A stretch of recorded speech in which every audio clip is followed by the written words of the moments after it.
How can you tell if you're an old soul? Are there differences in traits or behaviors? What signs can I look for that can help me differentiate the difference? Namaste, good morning, good afternoon, good evening, wherever you may be across the planet, around the world. My name is Greg Prescott from in5d.com. And today we're going to be talking about old souls. Chances are, if you're watching this, you are an old soul. But how old of a soul are you? I'm going to post a link in the chat room on YouTube. So if you'd like to join in at the end of this conversation, you're more than welcome to. And before we get started, once again, I'd just like to remind you guys that I sponsor myself through in5d.net. So if you're looking for these high vibrational shirts that are full of the quartz crystal energy from Siesta Key Sand, check them out right here at in5d.net. I pre-wash the shirts and then I dye them with a special dye that I add the sand, the 99.9% quartz crystal sand to. I put in Ho'oponopono, which is the Hawaiian code for forgiveness. I also put positive thoughts and intentions into the shirts as well, and then wash them a second time afterwards. So they're loaded with tons of positive energy. Check that out at in5d.net. Also join us on Patreon if you haven't had a chance. So just patreon.com/in5d. Even at the lowest level, your name will still get mentioned on the Patreon wall of eternal gratitude. You'll also get a notification. Today was not much of a notification. I gave everybody like 15 minutes or less that I'll be coming on. A lot of times that's what this is. It's spontaneous. You know, whenever spirit guides me to come on, here we are. So at 5:55, you also have the Insiders Club private chat that we have on the first Wednesday of every month. What comes there stays there. So you can join in on that. And then at 11:11, we have the exclusive mid-month energy report video that I do there, as well as afterthoughts videos that I have. So feel free to join us there. Your support means a lot to me. And we are gonna just jump right into it if you guys are ready. Good morning to everyone that has joined us, or good afternoon and good evening, depending on where you may be. So 16 ways to tell if you're an old soul. You know, like I said, we're basically all old souls, but some of us have been here longer than others. The word old is only relative to time because time is linear and our souls are eternal. 10,000 years would be like the blink of an eye. Dolores Cannon believes that we need to incarnate many, many times as inanimate objects, plants and animals before we can become humans. According to Dolores, what she was saying was you had to start out as a rock and experience what a rock would be like, just sitting there and observing and watching. You know, eventually you become, you might be a blade of grass, and being grateful for perhaps a human or an animal to walk on you, to know that you provided comfort to that being, and you eventually work your way into being a human. Then as humans, we still need to incarnate many, many times to learn all the lessons we came here for. For example, according to Dolores Cannon, we had to be an air molecule and a drop of water to learn what it's like to work together as one. So that makes sense. So there are 16 ways to tell if you're an old soul. Number one, you understand many of life's deeper lessons. For some people, it's hard to fathom that the soul of a child may be much older than the soul of his or her parents. For these particular people, there is a sign that their soul might be younger than yours. When you begin to understand why you keep incarnating to this third dimensional reality, it becomes similar to the movie Groundhog Day, where Phil wakes up each day to find out that it's still February 2nd until he learns how to remove his ego and starts doing kind deeds for others. Once you realize that time, space, energy, and matter are third dimensional products, the theory of time becomes irrelevant. Thus, the theory of how old your soul is also becomes irrelevant. But for the sake of understanding how old your soul may be, we will continue. Now, also according to Dolores Cannon, when you incarnate, you are presented certain lessons, or there's certain lessons that you agreed to participate in, or there's karma that you needed to repay. Within these lessons, if you don't learn those lessons, according to Dolores Cannon, they keep coming back and they get more and more difficult each time. So if something is being presented into your life and you're not getting it, you're not learning that lesson, it's going to keep coming back and it's going to be more difficult each time. Pay attention to what keeps coming into your life. For me, that sign is the old man that's standing on the corner. Slow down. Slow down. That's the lesson I need to learn. I do have a lead foot. I do like driving fast, but I keep getting the message to slow down. Also, the type A controlling personalities that keep coming into my life and my relationships. Got to learn from that too. Yeah. But everyone's got these certain things that are basically being thrown in our face. Learn from it. Pay attention to what it is that keeps coming back and learn from it.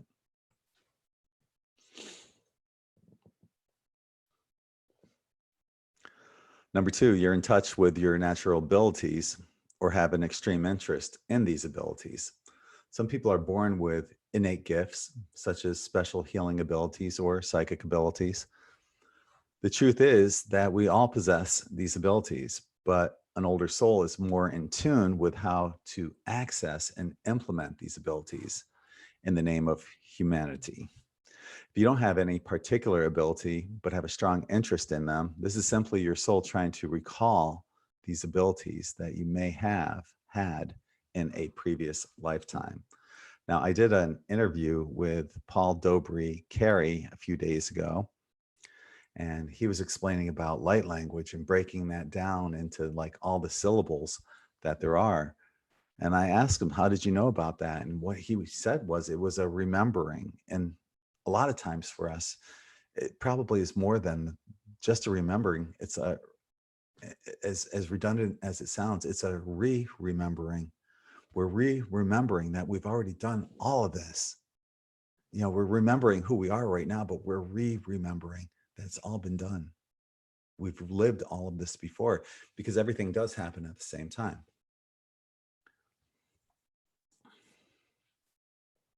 Number 3, you become spiritually aware. Everyone is pure consciousness, but many people have a difficult time understanding what this means. Your soul is pure consciousness and love. It has a unique understanding of how the matrix is being played on this planet and understands that everything we do as a collective will help facilitate the awakening of others. Now, this reminds me of Dolores Cannon, the 3 waves of volunteers and hearing the call.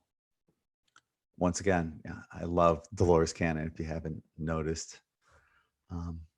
But Dolores talked about these 3 waves of volunteers that came to the planet beginning, I believe, in the late 40s was the first wave, and then maybe the 70s was the second wave, and then the 90s were the third wave. But we all heard the call. And chances are there's people, I was, for example, born in 1960, and most likely part of the first wave that came in, heard the call, jumped in. But I know there's people that are part of my soul family that waited 10, 20, 30 years to come in because they're like, oh God, I remember what it was like to go there. It's like molasses. I don't know. I know I have to go, but oh man, I really don't want to go. I'm like, okay, screw it. I'm going in. I'll see you when you get there. And eventually our paths did cross and come together. And we recognized each other. But some of us came early. And I understand those of you who waited until like 1970, 1980, 1990, because the rest of us were here holding that energy. And the people actually that were in front of me, most of the first wavers were Pluto and Leo, that generation. I'm Pluto and Virgo. But the Pluto and Leo people were the ones that held that energy of, for example, the Summer of Love back in 1967. See, I was only 6 years old during the Summer of Love. I remember the feeling, that memory, that energy of the Summer of Love is locked into my cellular DNA. But I was too young to really know what that meant. So here we are. And I know that there's a lot of people that did incarnate, as I mentioned later on. We had already met in our previous lifetime and probably many lifetimes beforehand. Chances are this entire soul group, we all know each other quite well on the other side of the veil. Quick shout out to Awake at Last. Thank you for the super chat, trying to remember. It'll all come to you, I promise. Number 4, you understand the importance of forgiveness. Some people are old souls who still have much to learn because they're trapped inside the box with their ideologies, are stubborn, or have not learned the importance of forgiveness. By forgiving yourself and others, we can release any karma between those people. Now, one of the things I always say, and this is what my guides want me to tell you guys and everybody, there's 5 things that are super important. 1, love. That's the most important thing out there. So put that love out there. You know, if even on something as simple as if you're scrolling on Facebook and you see an article that you like, just don't hit the blue thumbs up, hit love, hit the heart, put that energy of love out there. I know, some guys are homophobic, they don't want to love anything that another guy puts out there. I'm not one of those guys. If I see a guy that puts out something that is great, his a post or a picture or whatever, I'm putting love on there. And it doesn't matter whether you're male, female. If I love a female's picture, chances are she's not going to misinterpret that as, oh, he's got a crush on me. No, it's just love. That's all it is. Love. Put that energy of love out there as much as you can. For example, when I do a walk of gratitude, I will silently envision, well, I'll see people coming, but silently I'll be saying to everyone that comes in front of me, I love you. Put that energy out there. So love is huge. It's important. Gratitude is as important as love, almost as important. Forgiveness, as what I was mentioning on number 4, for traits of being an old soul. Forgiveness is huge. Maintaining a high vibration and grounding would be the other 2 that I was told by my spirit guide to keep passing along to everyone. Those 5 things are super, super important right now. Now, according to Dolores Cannon, once again, we all love Dolores. May she rest in peace, building the 5D Earth for us. But according to Dolores, she said that the quickest way you can overcome karma is through forgiveness. Simply forgive that person.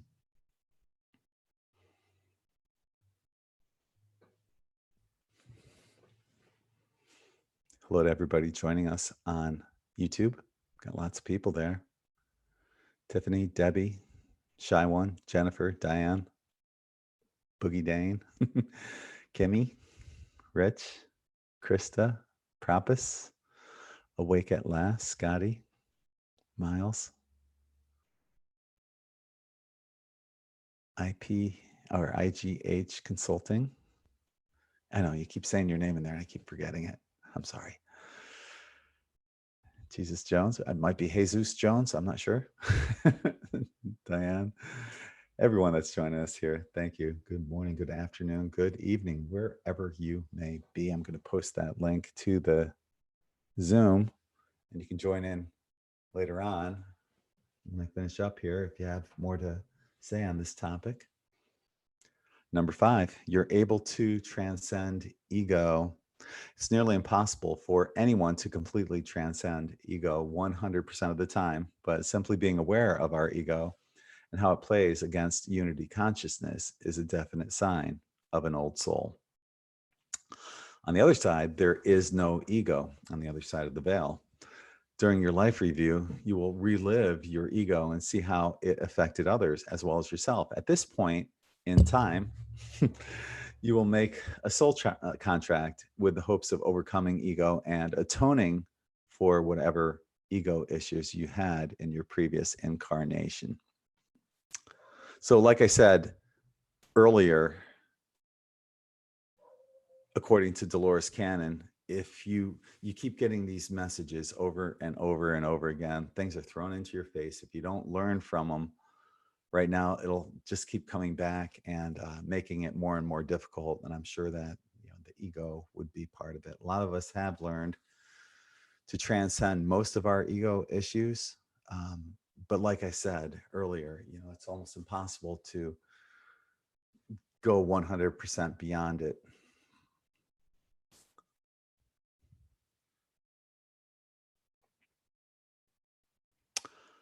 Number 6, you're able to transcend materialism. Money and materialism are products of this third dimensional reality, and it's easy to succumb to materialism, especially when it's in your face through advertising, programming, and peer pressure. An older soul realizes that money is non-existent on the other side, and it generally takes away from who we are spiritually. Those who are older beings and older souls will generally use money as a tool to either help facilitate their spiritual progression through spiritual retreats or by possibly creating a lavish feng shui home decorated with spiritual meaning versus the most luxurious furnishings. They may also use their money to help others who are less fortunate. So I have an article on In5D. It's called If There Was No Such Thing as Money. And that'll be a future topic that I'll be talking about here on Zoom. But it's one of the questions that I enjoy asking people. If there was no such thing as money, what would you be doing? Because it really makes you think about, what is my true spiritual purpose? Why am I here? Certainly the fry cook at a fast food restaurant isn't here just to make fries. There's got to be something much greater. There's got to be a greater purpose for being here. It's what led me to eventually, through my daughter, watching The Secret, the DVD, and then surrendering to the universe, and then having this galactic download that told me, hey, you got to build a website, you got to do conferences and interviews and radio shows and talks like what we're having right now. I'm like, you got the wrong person. I'm an introvert. And they're like, nope, it's you. And here we are. Yep. And I am an introvert. And it's not easy for me to do these, trust me, but I do them. And you can too. If I can do it, you can do it. Anyone can do it. So we put it out there, and this is what we do.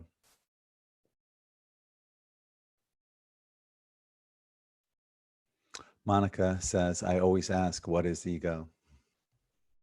Surprising answer sometimes. And I'm glad I found you. I'm glad you found us as well. Thank you. This is part of your family, Monica.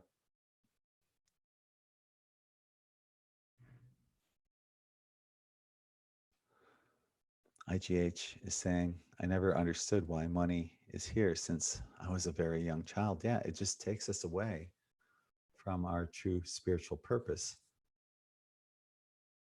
Most people that, when I ask them, if there was no such thing as money, what would you be doing with your life? Most people will say party or travel, right? But eventually you're going to party and party and party. And eventually you're going to travel every place 30 times. And you're going to want to do something. Eventually you're going to want to do something. What is it?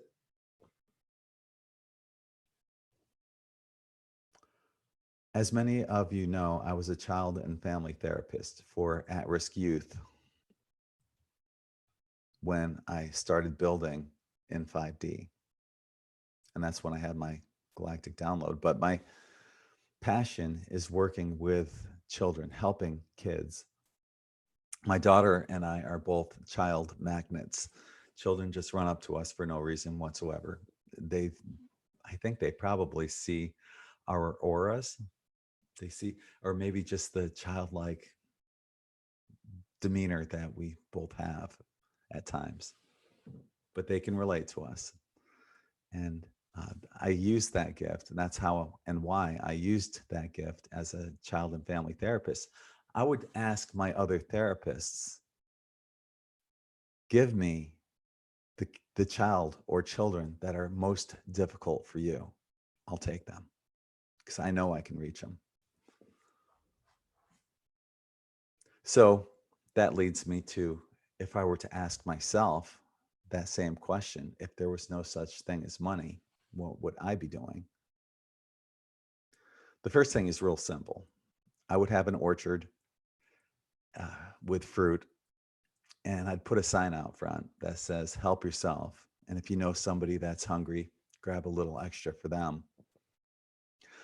But the second thing I would do would be to work with children.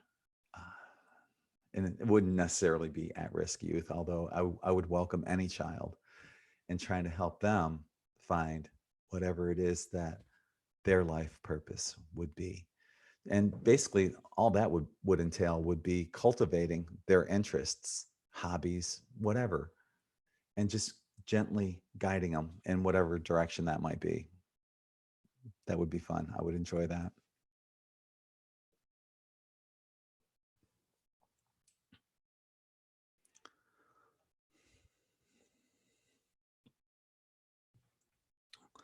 So I like seeing some of the answers that people put out there in comments. There's lots of wonderful comments on YouTube.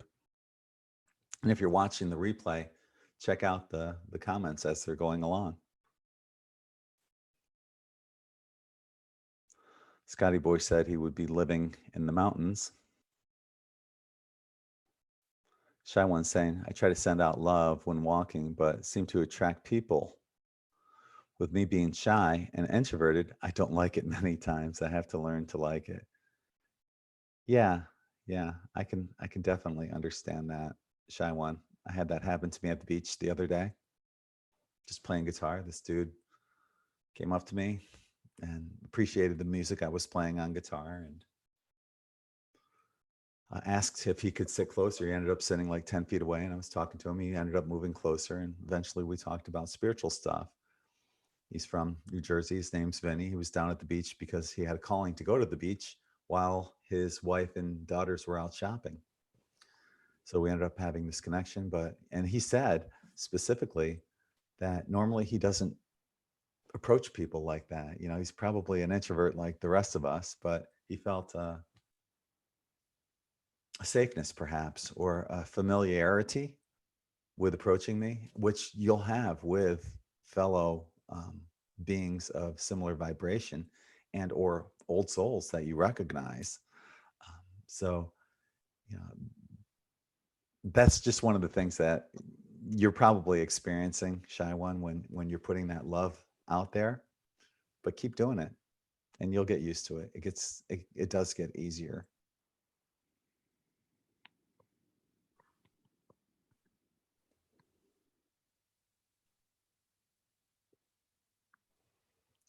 Heather, shout out to all my fellow introverts and INFJ personalities. That's funny. For the record, I am INFP. Excuse me.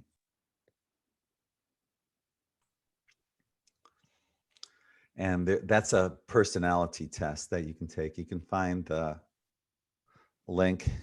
I'll put the link below in the more info section, but there's a link on N5D. Just if you go to the search and type in personality test, you'll find a link for that personality test on N5D. It's basically, I think, 72 questions. There's no right or wrong way of answering these questions. The most important thing is to answer them honestly. And you'll get assigned these 4 letters at the end of the test. And the first letter will be either an I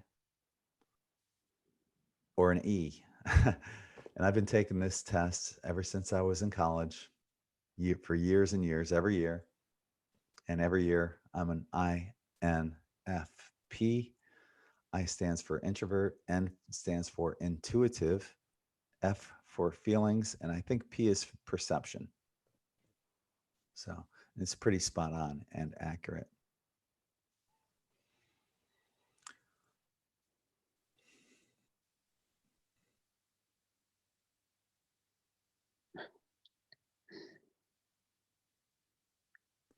Truth is saying children and animals love me. Yeah. Well, most all people love me. If they don't, it's usually because I'm triggering them in some way. That's very astute. And vice versa. You know, they're triggering you as well.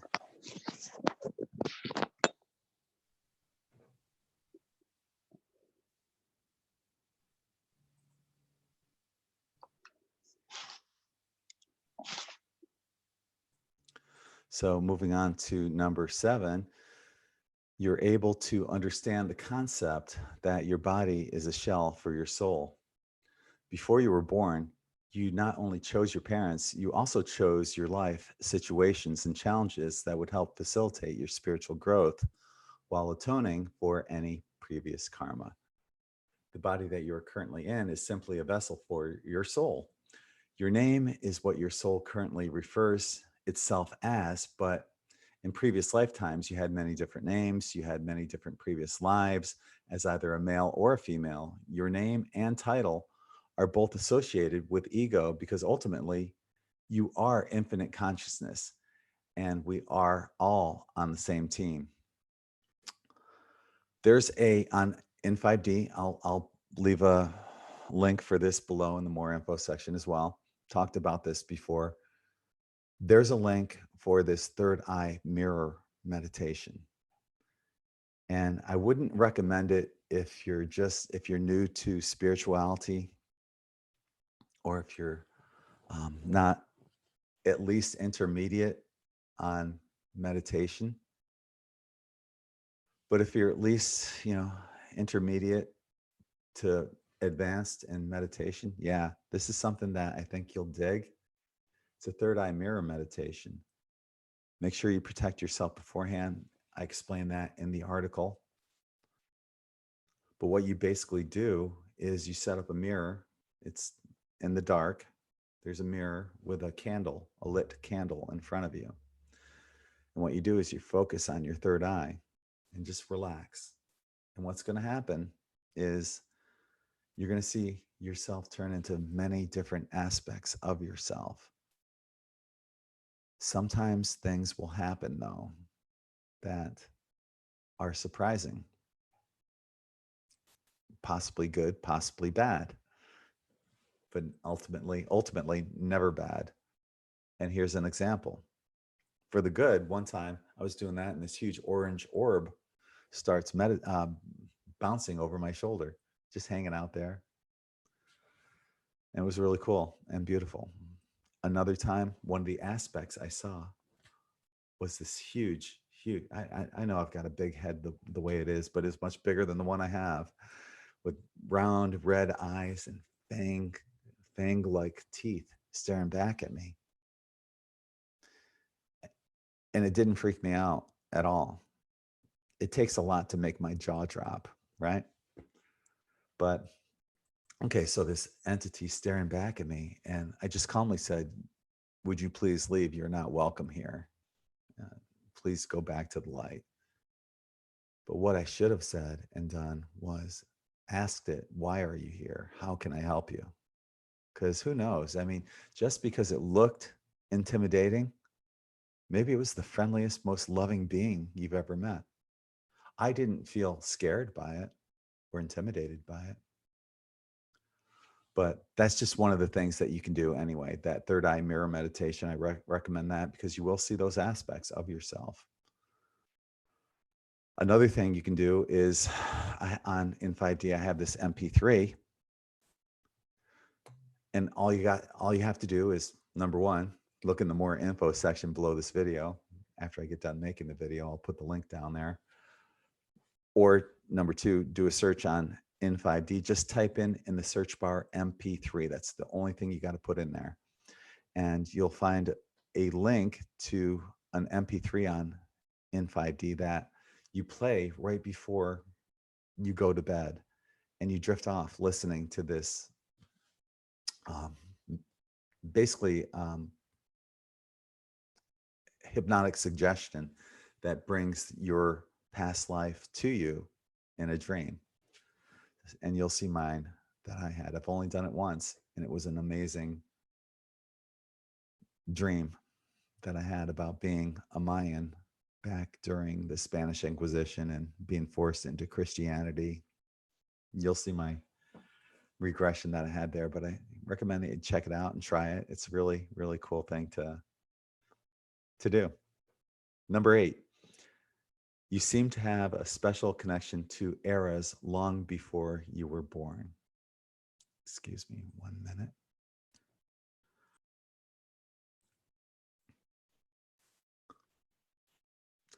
Did you ever watch an old movie or see some artwork from a specific era in time and have a connection to that era? Chances are you lived a previous life during that time. And this is your cellular memory letting you know. So for me, I'm wondering, through some of these walk-ins that I've had, if you're not sure what a walk-in is, once again, go to the search bar, just type in walk-in. I would put that in parentheses too, WALK-IN. Well, quotation marks rather. I would put those in quotation marks in there, and you'll find a long list of articles on walk-ins. But my most recent walk-in, and this is how you can tell if you've had walk-ins, you'll see like a change in demeanor, something that you liked. You might all of a sudden start eating food that you never ate before. Myself, that would be portobello burgers. I never liked mushrooms before. I'm eating portobello burgers now. I also listen to big band and swing music. Anyone that knows me, and I still like this music. It's hard rock. I've always been a rocker from the 80s. I played lead and rhythm guitar in a number of hard rock bands. Still play that kind of music, but all of a sudden I'm listening to big band and swing music. So go figure, right?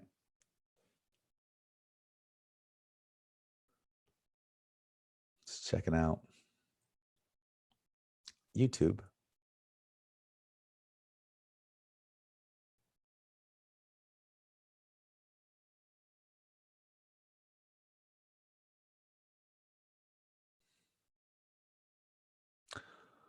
Wolfkey is saying, heal the world, heal yourself.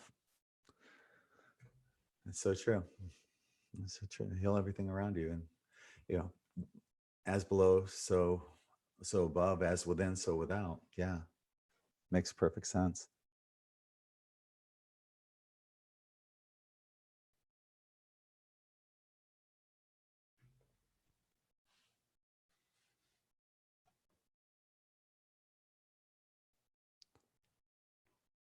So, number 9, you have an understanding of what you need to do to complete your spiritual progression.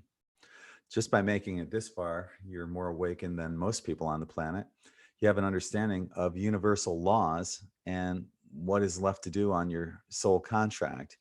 Even if you are not specifically sure of either your higher self and spirit guides, will continue to lead you in the right direction.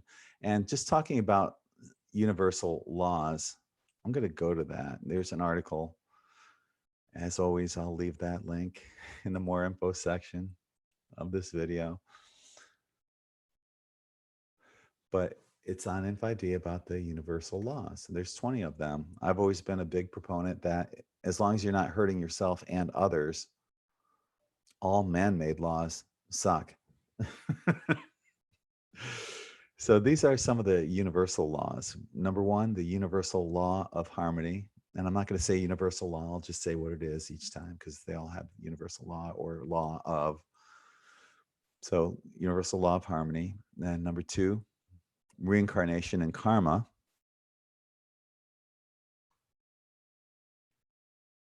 And you can pause the screen and read this if you want, or you can just check out the link below in the more info section, or you can search for it on Inf-ID, 20 Universal Laws.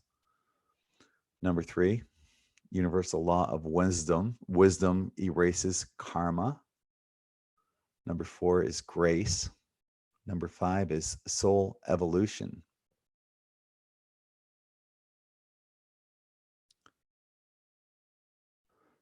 Number 6, the universal law of bodhisattva.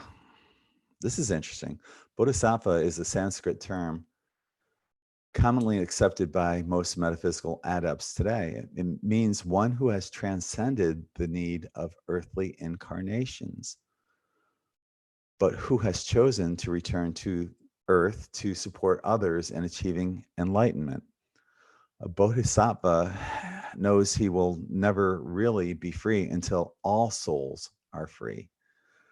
Most serious students of metaphysics have entered the bodhisattva development stage of their evolution. So, yesterday we were talking about,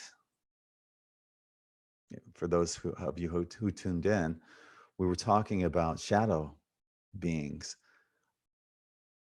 I wonder, for example, that shadow being that visits me is short. I never felt threatened by him. He's about 5'3". He's wearing a fedora. I wonder if he's one of those bodhisattvas that I've been talking about. If they're here to help our ascension, then is it possible that they could be some of the shadow people? In my opinion, yeah.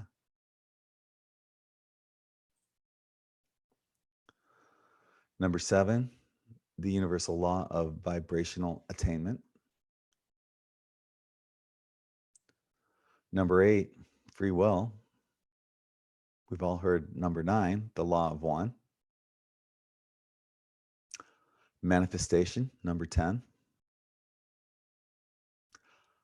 Conscious detachment, number 11. And we talked about this earlier, gratitude, number 12. Fellowship, number 13. Resistance, 14. Did a video on this a few days ago as well. The law of attraction, the secret, number 15.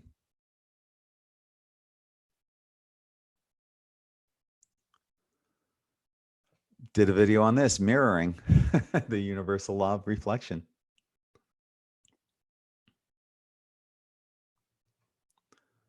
Unconditional love.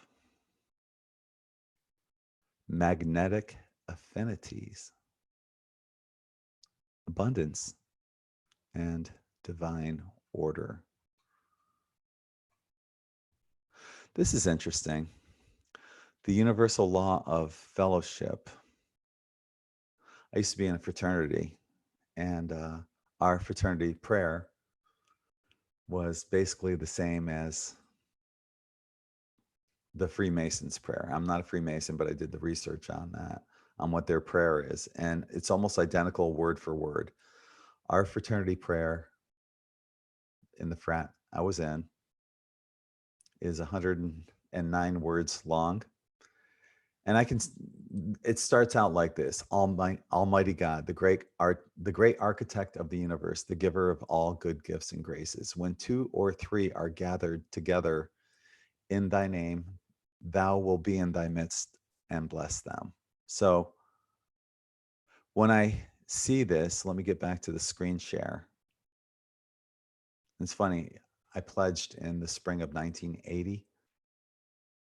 And I still remember that fraternity prayer, word for word.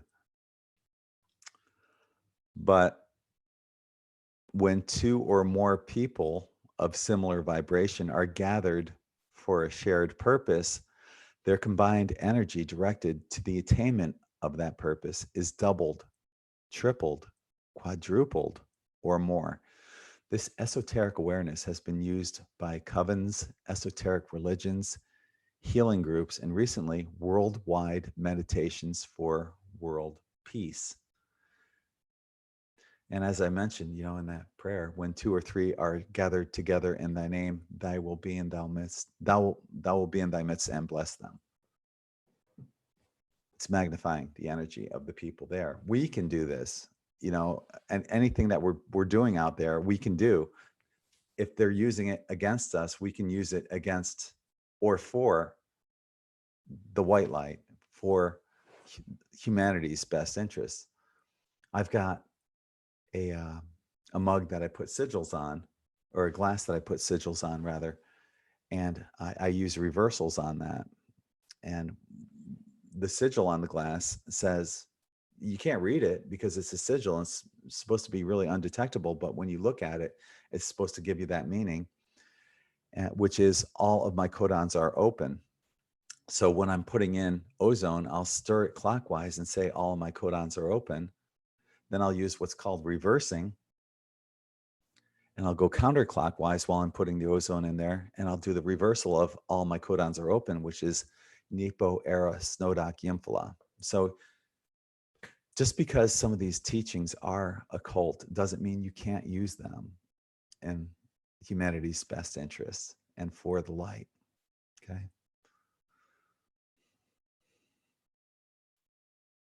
So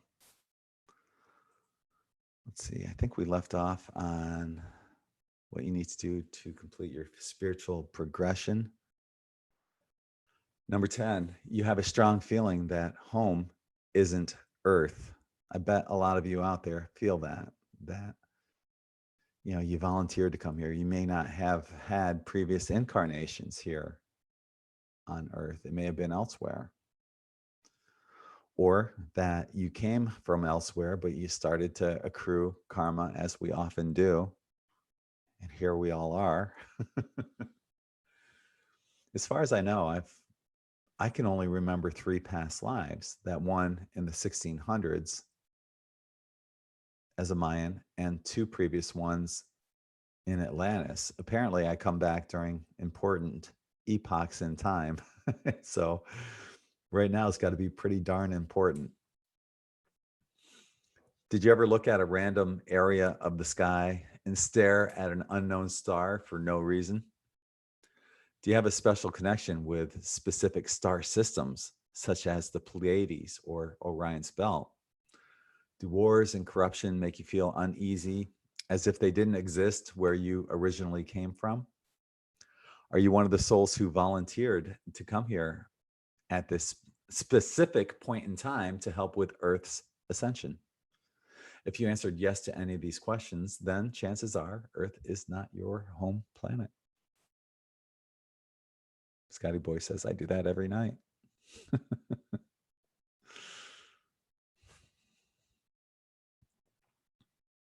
I hear a lot of people saying, I just want to go home. I want to go home. I feel that way too sometimes. Although I know it would be a big mistake to leave right now. We are so close to the finish line. And we're going to look back and laugh at a lot of the things we said, did, not at, but with each other. We're going to laugh at, with each other, not about some of the silly things that we did. But to want to leave at this point in time would be a huge mistake. Stay here, work it out, whatever it is, learn from your mistakes, but you want to be here for the end, for the, what happens when the event finally comes. And when that point in time does come, you're going to regret that you had this opportunity in third dimensional Earth to do so many more things that perhaps you didn't do. So while you're here, do them. Many times it's about, the experience. It's not about finding happiness, but the experience. And within those experiences, you'll find the happiness. So get out there and do things, experience things, find that happiness, and the event will come to us in time. Number 11, you tend to be a loner. The stigma on the word loner is often condescending, but those who are old souls are merely looking for other fragments of themselves and will often distance themselves from younger souls who need more incarnations into a third dimensional planet. Old souls will seek out other like-minded people because there's a comfort and familiarity with these types of people who will help facilitate each other's spiritual progression. So you might find yourself as being more of a observer, like myself. I've always said that, if this is a big party room that's going on, there's a big party going on, you're going to find me here, here, here, or here in one of the corners, observing, watching. And maybe that has something to do with not wanting to accrue any additional karma. But for me, it's more along the lines of, I'm an introvert. I don't want to be the center of attention, and I'd much rather just watch. It's like when I go to the beach. A lot of people can't go to the beach by themselves. I can. I have no issue with that, and I do many times. And I just watch. I observe and watch. Of course, I get my grounding in. I do my walk of gratitude and all that stuff. I'll play bocce ball and guitar, but I just watch people too. So, number 12, you have a rebellious nature. Whether you rebel from religion, laws, or anything else, this is a sign that your soul knows only true laws, the laws of the universe. And we discussed those, the 20 universal laws. While you respect the reasoning and intention behind laws and religion, you might not be compelled to use these as absolute laws when you know that there are a set of higher laws that are intended to facilitate our spiritual progression. I firmly believe that as long as you're not hurting yourself and others, just let it go, right? Like back in the day when marijuana was illegal, when people got high, they weren't hurting themselves. They weren't hurting anyone else. Let it go, right? It's funny, of course, now that it's legal in many states, I don't get high anymore. It's probably, it's no longer a thrill to get away with it, being the rebels that most of us probably are. I know I am. Kimmy saying, I do have the rebellion side. You do, huh? I bet you do. Here's another one. Number 14, you are not controlling of others. Older souls are more accepting, not just of other people, but of circumstances as well. For example, when you don't approve of the corruption within politics, you understand how the corruption will help to awaken other people to the truth.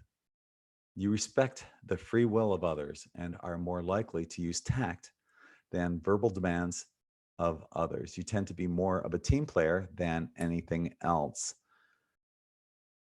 And for anyone that is a type A control freak, usually that means that there's something in their life that's out of control. So what they end up doing is they end up controlling others to kind of hide for that. My ex-wife, number 2, she saw things before they happened, and she was a nurse, which would be a fantastic way to use this ability. But she ended up suppressing that ability. And she was a controlling person as well. And that probably was one of the main reasons why she was so controlling. She had this ability, this gift. And sometimes when you see things before they happen, it's not always the most pleasant things. Trust me, I have that ability as well. And so does my daughter. So, but when you're working in the medical field, what a gift that would be. So it's unfortunate that she wasn't able to use that as her gift as something positive in the medical field. But like I said, they basically project their own insecurities on other people.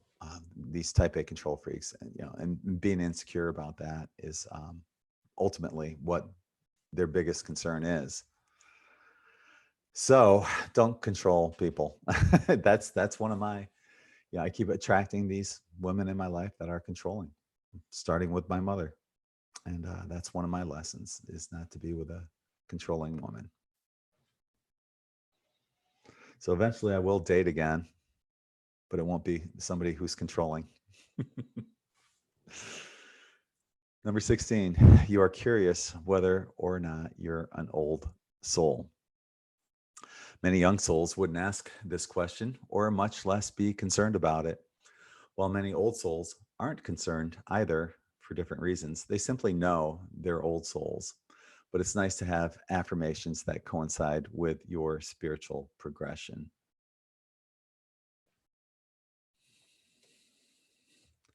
So I'm going to open up the chat room right now. And if anyone wants to join in, you're more than welcome to, because I've reached the end of the old souls. Wow, I wonder if that was proverbial. I wonder if, I've reached the end of the old souls. Is this the last incarnation that we're going to have in this third dimensional reality? That would be nice. Hey, Mary. Hi, Greg. How are you today? I'm good. How are you doing? I'm great. I'm finally awake. I mean, in good morning awake type of sense. Yeah, I'm sorry I missed the first couple minutes, but I did get my notice this time. Mm-hmm. As far as I thought for a long time that I was a neophyte here, that I was not an old soul. But boy, when you go down that list, I can tick off almost every one of them, which is very interesting. Um, Yeah, like Dolores Cannon said, you had to be a molecule of air, a drop of water, long before you became a human. right. I wonder though if I have had other lives on Earth. I resonate with some time periods like you were talking about, but I'm not sure if I'm drawn to them because I was watching from someplace else, another sphere perhaps, or if I was actually here, if I was had incarnated here during those times. I think on situations like that, you really have to go deep within. It's possible too that, like, for example, I've had these walk-ins, that have had, at least my most recent one, that has this affinity to big band music. Although I don't feel like I've had a recent life here. Apparently, my walk-in did. Right. Yeah, I listened to you talk about that. I don't know. I don't have a feeling like someone walked in, but some aspect may have. I just don't know. My life has been like periods of devotion to, devotion is the wrong word, of concentration in one area and then another and then another. So that could be an indication that another aspect came in that I'm not consciously aware of. Have you ever done that third eye mirror meditation that I spoke about? I want to do that, and I actually have it um, here to do. So my plan is with I hopefully in the this coming week to do that because it's really piqued my curiosity. Definitely. Yeah, it's this. What you're going to see is nothing to fear, obviously. And if you do see something like what I saw, it'll give you the opportunity to perhaps heal and help transmute whatever, like that being that I saw with the red eyes and the fangs and everything. But it Right. didn't scare me enough to say, "Oh my God, I'll never do this again." It didn't even make my jaw drop. But Yeah. yeah, you will see aspects of yourself, old, young, male, female, just, and it goes by so quickly when you're doing that too. Wow. Yeah, Yeah. I'm really anxious to do it. I just wanted to have to set the time aside to get in the right state of mind. Hmm. I have a question. One thing I used to do all the time when I was younger child and probably into my teens, for some reason, I was drawn to looking into shiny surfaces like mirrors, or I would do it with the Christmas light, Christmas balls on a Christmas tree. I would look in there, and if you look, you can see like 20 versions of yourself as yourself, but like like a window opens and then another and another and another. And I was just fascinated by that, and I've never figured out why. I don't know. Maybe it sounds like, what you're looking at would be just various aspects, from different, each one is like slightly off just a little because of its facet within the ornament. Exactly. S- Exactly. So it could be just like imitating the many facets of yourself that you're fascinated with. Yeah. Yeah, I just never I remember doing it all the time. I mean, I would just be caught by things like that, but not anymore. I, um, yeah. So maybe I am an old soul. I'm sure you are. Have you ever had a past life regression? Uh, Have you ever had a past life regression, Mary? I did one with not from Melchizedek, but one of his brothers. And in that past life regression, we only did one, which was the most previous one. What came out was that I was um an African American male that was hung in the like the 30s or the 40s. I can't remember exactly when now. And I remember him asking me, "Well, why?" And my answer was that I was in the wrong place at the wrong time. And I don't have, other than that particular session, I don't have any recall of that on a regular basis. And the other thing he asks is, why did you come to Earth for that reincarnation? And my answer was, um, to learn unconditional love. That was the answer. So that's a possibility that that was my past lifetime, which was a kind of horrific one. Yeah. How do you unconditionally love somebody that is hanging you?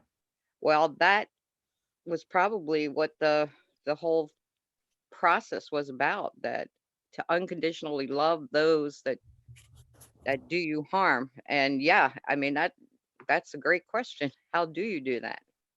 Um, maybe in doing that, I learned what it takes to do that, to love someone unconditionally, no matter the circumstances. A And lot that, of times, I find that if you look at a situation as an observer, it's a lot easier to understand. So yeah, I could understand that as the observer. As the observer, you might see a situation, for example, like child abuse, where as horrible as that is it possible from the observer's standpoint that the person that was being abused in this lifetime was the abuser in a previous lifetime? I thought about that also. Yes. And they had to learn through karma what it would be like to experience that abuse in this lifetime. And ultimately, like what you were saying, to have that forgiveness either way. Right. And I hope that if that was the lesson that I've learned it, um, because I'm here again for whatever reason, whether it was because of karma or because I chose to volunteer to be here, Yes. I'm here. Yeah. As we are all are. Yeah. And I think there's something big that's going to be happening, with the event coming up. And we all chose to be here. Many of us volunteered. We're part of the 3 waves of volunteer souls that came here. Right. We And heard the call. as you were saying earlier, I mean, I have no idea. I mean, I don't ever get the feeling that I want to go home. And I think that's because feel that I still have work to do here. And you were talking about that earlier. Do you And feel like you have work in more incarnations, or that you can finish that work right now? I feel that I feel like what I came here for was accomplished, but that in addition to that, I volunteered to do something else. And that's really where I am right now in my lifetime. And that's perhaps why I feel like I have to be here. that I don't have the sense that I want to go home. Not Have, yet. have you figured out that something else that it is that you're looking Uh, to do? I'm I'm I'm drawn to healing, and also I really feel like I'm holding space here, connecting as part of the connection around the world, that I'm in this space at this time to be a connection to that grid in some way, that I need to hold the vibration in this area. I really Hmm. feel that that's part of it. Okay. But service is also part of my calling. I'm gonna unmute everyone. Everyone is unmuted in the chat room. And Mary, thank you for sharing Oh, you're welcome, as usual. everything with us. I enjoy listening to you. And as I've mentioned, everyone's got important stories to tell each other, and to share with one another. So your mics are all open right now if you want to jump in.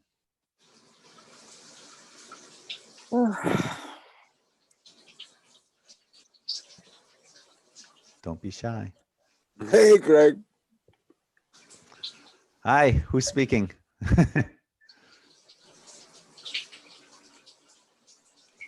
Who said hey, Hey, Greg? hey, that's me. Dan. Yeah. Oh, I cannot hear myself, so I didn't thought you hear me. I'm from Yes. Denmark. Okay. I hear you. I hear you. Do you feel like you're an old soul? Oh yeah. Mm-hmm. I long time. It's like nothing is difficult. It's like everything is too easy. It's like I've done it before.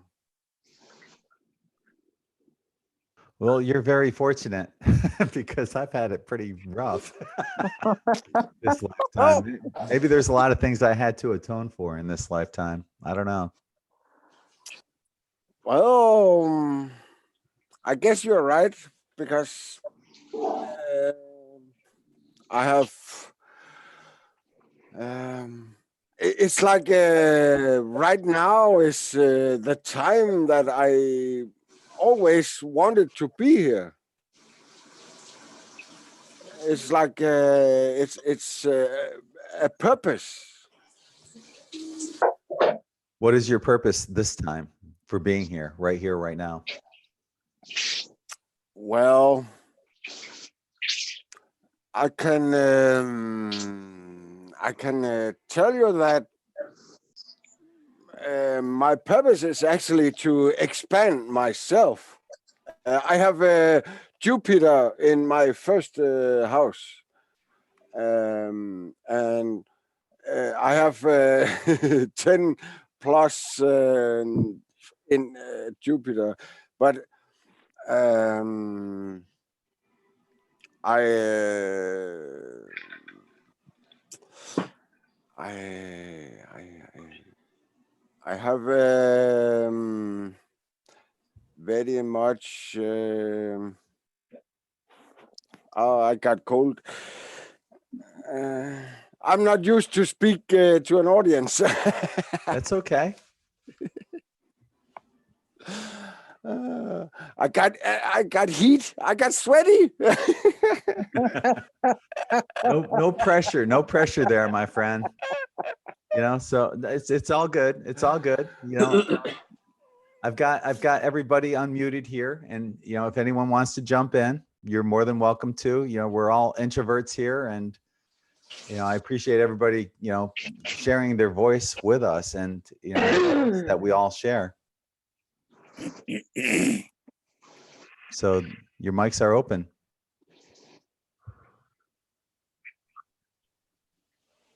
I see we have a bunch of people in here that are being very introverted.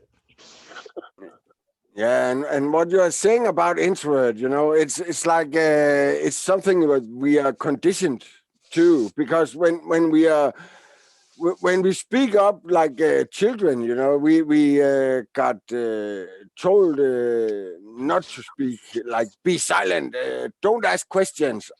I was always a child who asked a lot of stupid questions. Well, probably not stupid. Yeah. Just Well, questions. The only stupid question is the one you don't ask. That's what I've always heard. I agree. yeah. Hey, everybody. Hello. I'm sorry I got here late today. I didn't know this was going on until 2 minutes ago. So I jumped He's in. early I on. don't even know really what we're talking about, but I'm here. Old souls today, Gary. Well, I do believe I am one. I really do. I mean, that's just the feeling I've had my entire life, you know, is that I've been in this world before, you know. Yep.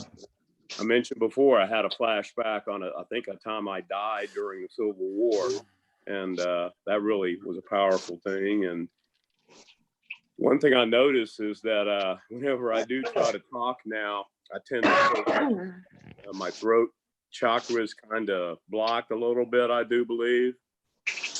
And I've been having weird dreams where I'm being tortured, and I'm just wondering if I was shut up with like a hot poker shoved down my throat one time in one of my lives, you know, because it really is hard.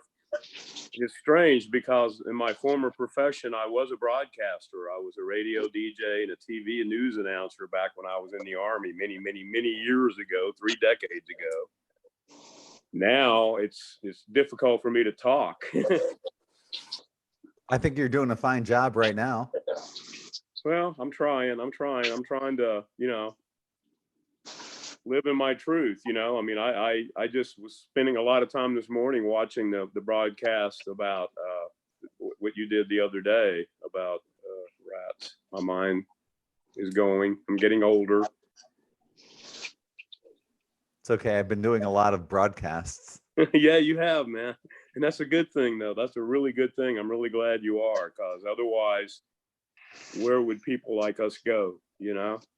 This is what it's about, bringing community and family together, bringing Star Family together, right? Oh, I know the a lot of times. mirroring. That's the main, yeah, that really leaped out at me today. I really needed to see that, because that's something that I have been doing really unconsciously my entire life is, you know, I've had 3 failed marriages, unfortunately, to 2 very dominating type A personality women. And then the 3rd one, unfortunately, I just tried to help somebody and I wasn't able to save her. She passed away last August. But anyway, yeah, it's a really hard part to confront the shadow part of yourself and have to learn to love everything, you know, have to learn to love the good and the bad, because when it all comes down to it, we're all here just to experience this world in this life that we have now. You know, we're a part of we're all part of the infinite creator, just going through different expressions of life, basically. I agree. And that's my story, and I'm sticking to it, as one of my favorite country songs used to say. So today's topic is old souls. If you want to jump in, you're more than welcome to at any point. We're at the point of where it's basically open mic night. If you want to sing karaoke, feel free to. No, I'm just kidding. But that's, you know, part of the old soul thing is, you know, this familiarity, perhaps, you know, when you meet somebody, you feel this strong connection to her or him, whatever the situation or case may be. And, you know, there's a connection. There's that I know you on a much, much deeper level. We go back a long, long time. So has anyone ever experienced that? Let us know. So feel free to jump in. I'm once again unmuted everyone. I can hear Desiree chewing. No, I'm just kidding. Oh my God. I hope not. No, I can't. So you said today's topic is about like old souls. Yes. So I think like the biggest thing is like a lot of us older souls are like really compatible with the younger souls. Like the younger souls come to us older people to help them move forward and become older. It's kind of funny. Yeah, I can see that and understand that. How many lifetimes do you think you've had? Probably thousands. Loaded question, right? Yeah. Do you think most of them have been here, or do you think they've been on other planets, star systems? I think a lot have been on Earth, but at the same time, I'm from Sirius, so yeah. Right, right. You don't really know unless you do a past life regression too. So how do you know that you're from Sirius? I've been on a very long journey, 2 years actually, and I found out I was from Sirius by meditating.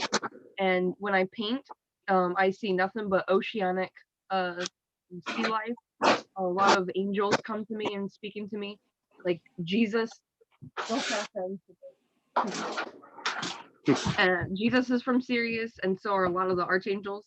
So, and my two major archangels are Metatron and Michael. So they told me. So I'm from Sirius. So and I paint a lot of angels, a lot of gold, and they just send me a lot of information of what like dream state. So it just depends on what type of planet or place that you're from, and if you meditate and then you do what you're supposed to, they will tell you exactly what you're A lot of times we leave ourselves clues as well about where we may have came from. My clue was through my father, and actually my entire family. Everybody but me in my family has red hair. My father has red hair and blue eyes, which is a trait from people from Lyra, red hair, blue eyes. It's one of the most uncommon hair eye color combinations on the planet. So, it was for me a clue of where I came from, even though, I have blonde hair now. It's weird. I had blonde hair up until I was like 7, then it turned brown. And then when I got older, here I am almost 60, and it turned blonde again. So, but my eye color too, I've noticed this too. I have an article about it. My eye color has changed throughout the years. It went from a dark brown to a hazel now. So some people might be seeing changes like that. It's funny to look at our changes that we have as well too. Some things that we assume and take for granted, like having a below normal temperature, body temperature. If I take my temperature, it's not 98.6, it's usually 97 point something, which is one of the traits of being, having reptilian within you. So, and which is nothing to be afraid of or ashamed about, because we all have that reptilian brain. That's one thing that we all have. But there are certain reptilian traits that everybody does share and have. One of the ones that I do have is the lower than normal body temperature. And despite coming from originally Lyra, we've came and experienced many different things throughout our incarnations. You could have came from Lyra, been Pleiadian, been Atlantean, and so on and so forth. Combination, and perhaps that's why Dolores Cannon calls us the galactic royalty, basically, of DNA. So just imagine when our DNA fully activates and we become fully capable of what we're capable of being. Everyone's mics are open right now. You can feel free to jump in. Well, I just want to mention that I had noticed that several years ago that my body temperature now, I don't know if it's due to the diabetes I've had for 30 something years, but starting about 10, 15 years ago, I started going down, and up until recently, it was reversed. It was 96.8 usually. And when I'd go to the doctor and I was 98.1, I would have to tell them, no, actually, I'm running a little bit of a fever. I've got a real dull headache in the back of my head that I know that's when I have a fever going on. And I had never really thought about that before, but, it makes sense now that we've all been here so many times here, and I think every place else too. I mean, we talk about how there might be possibly science is saying there's 11 dimensions. Well, what if each one of those dimensions has 11 dimensions, and so on and so forth? And there's infinite dimensions out there available, and it's just something to ponder. Sorry, I tend to ramble when I start talking. My bad. That's okay. I tend to think that there's a lot more than 12 dimensions. I think there's at least 33. At least.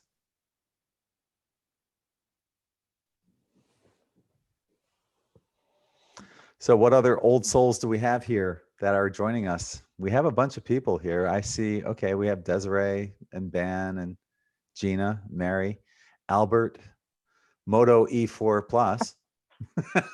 Somebody, that's funny. Susan and Kimmy and Gary. Feel free to jump in. Don't be shy.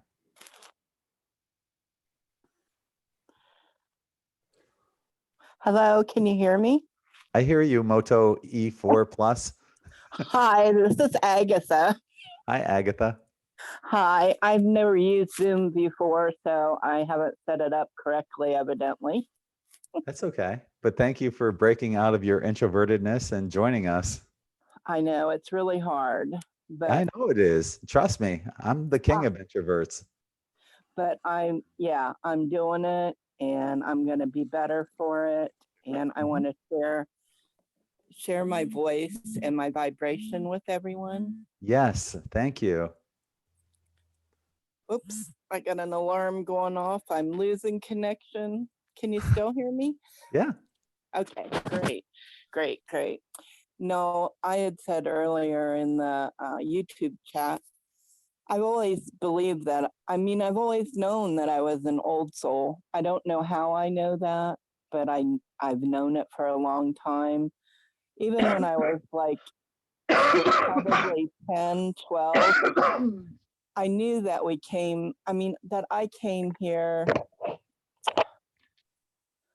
I don't know. I just understand things, and it's hard for me to keep my train of thought because I'm so anxious right now. You're doing fine. Absolutely. Have had lots of experiences, and as you, I worked with at-risk youth for the past 20 years. And then before that, I worked with younger children in the Head Start program. I think that I'm here to give healing. I'm definitely an empath. And I've been looking for my tribe. I mean, I've been following you, Greg, I think for probably 2 years. And so it's taken me 2 years to get the confidence to speak, especially like in this forum. I would have never done this a year ago. So I see it all as growth. I'm signing up for a Reiki class to learn how to give Reiki. I'm excited about that, but due to my own health issues, I might have to postpone that until April. I'm not sure how that's going to go. But it's just really nice to talk to like-minded folks. And Greg, I just want to tell you that you having these open mics and giving us the ability to share our vibrations with others, just thank you so much. I might have to postpone that. That's my pleasure. We're all learning from one another. We're all getting codes from each other. Everyone's got amazing stories to tell. It's much better than, especially for me being the introvert that I am, just me doing like a monologue and that's it. See ya. I like to hear from other people. I love hearing from other people. Everyone's got these amazing stories they need to tell. And as I mentioned, get their codes out to everyone else that's out there. We're all putting these pieces of the puzzle together. Here we are right toward the end, and it's exciting. So, this is how we build family. I encourage people that are chatting in the YouTube chat to friend one another, to find each other either on their YouTube channels or Facebook or Twitter, to continue building this community amongst like-minded people. And eventually you will, like Agatha is doing right now, come out of your shell. You'll talk to us. We'll get your codes. We got, yeah, well, we got, everyone's got great stories to tell. So join us. Yes, I encourage it, but I know I'm not going to say anything else right now. I'll let someone else have the mic, but love to all. Thank you for joining us. So the mics are all open right now. So feel free to jump in if you want. If there's anything you want to say or.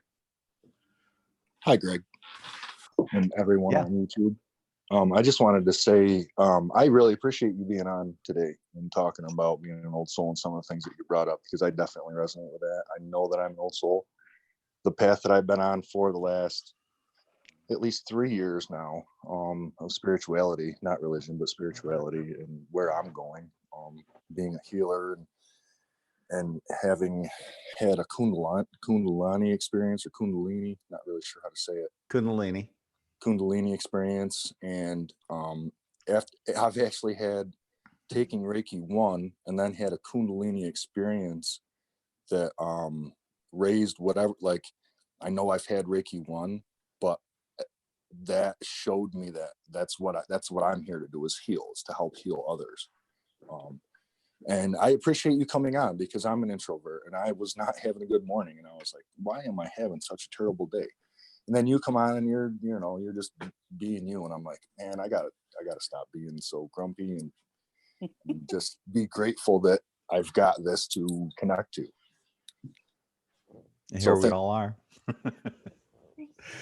Yeah, a lot of times, it's easy to get caught up in the minutia of everything that's going on around us. There's the third 3D BS show that's happening, no matter where you go, no matter what radio station you listen to or TV program you watch. There's always this crap that's going on, and it's easy to get caught up in it. I'm not even caught up in any of that, because I don't pay for commercials. I listen to music on like YouTube or like my Amazon Music. Like we don't even watch TV. If we watch a program or something like that, we look for what we want to watch and we watch just that. There's no commercials, there's no news, there's no radio on with news, there's no outside influences here. So the negativity that comes to me it's all my crap. Like I'm not being influenced by a bunch of exterior stuff. It's all mine. I'll own it, every bit of it. So there's something obviously that you're working on that's giving you the opportunity, right, to transmute and push through it. So it's all a blessing in the end. Yeah, I mean, that's what we're here for, right? We have to live out the love that we came here to live. I mean, we all came here to live out love. Mm-hmm.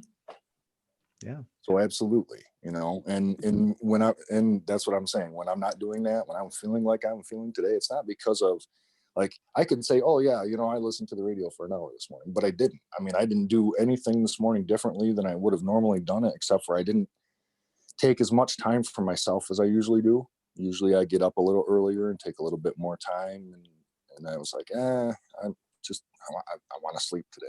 I'm tired. And that was the onset. I didn't do me. I did the opposite of me. Chances are there's a nap coming on in a couple hours. Right? Oh yeah, real good chance of that. Yeah. I don't know. I found lately that maybe it has something to do with the Schumann resonances that are going on, but I've been taking a lot of naps. Well, a nap every day, but it seems like I don't know for how many past days, at least 3 or 4 days, I've been finding myself needing a nap. And what I'm doing right now is I'm checking out the Schumann resonance, see where we're at right now. And this would be what we're looking at. So there's nothing that's, I mean, this might explain the past, why I've needed the naps. But as for today, you know, what I'm seeing is like, it looks like a picket fence, maybe what you might even perceive or say as a frequency fence, perhaps, that's going on right here.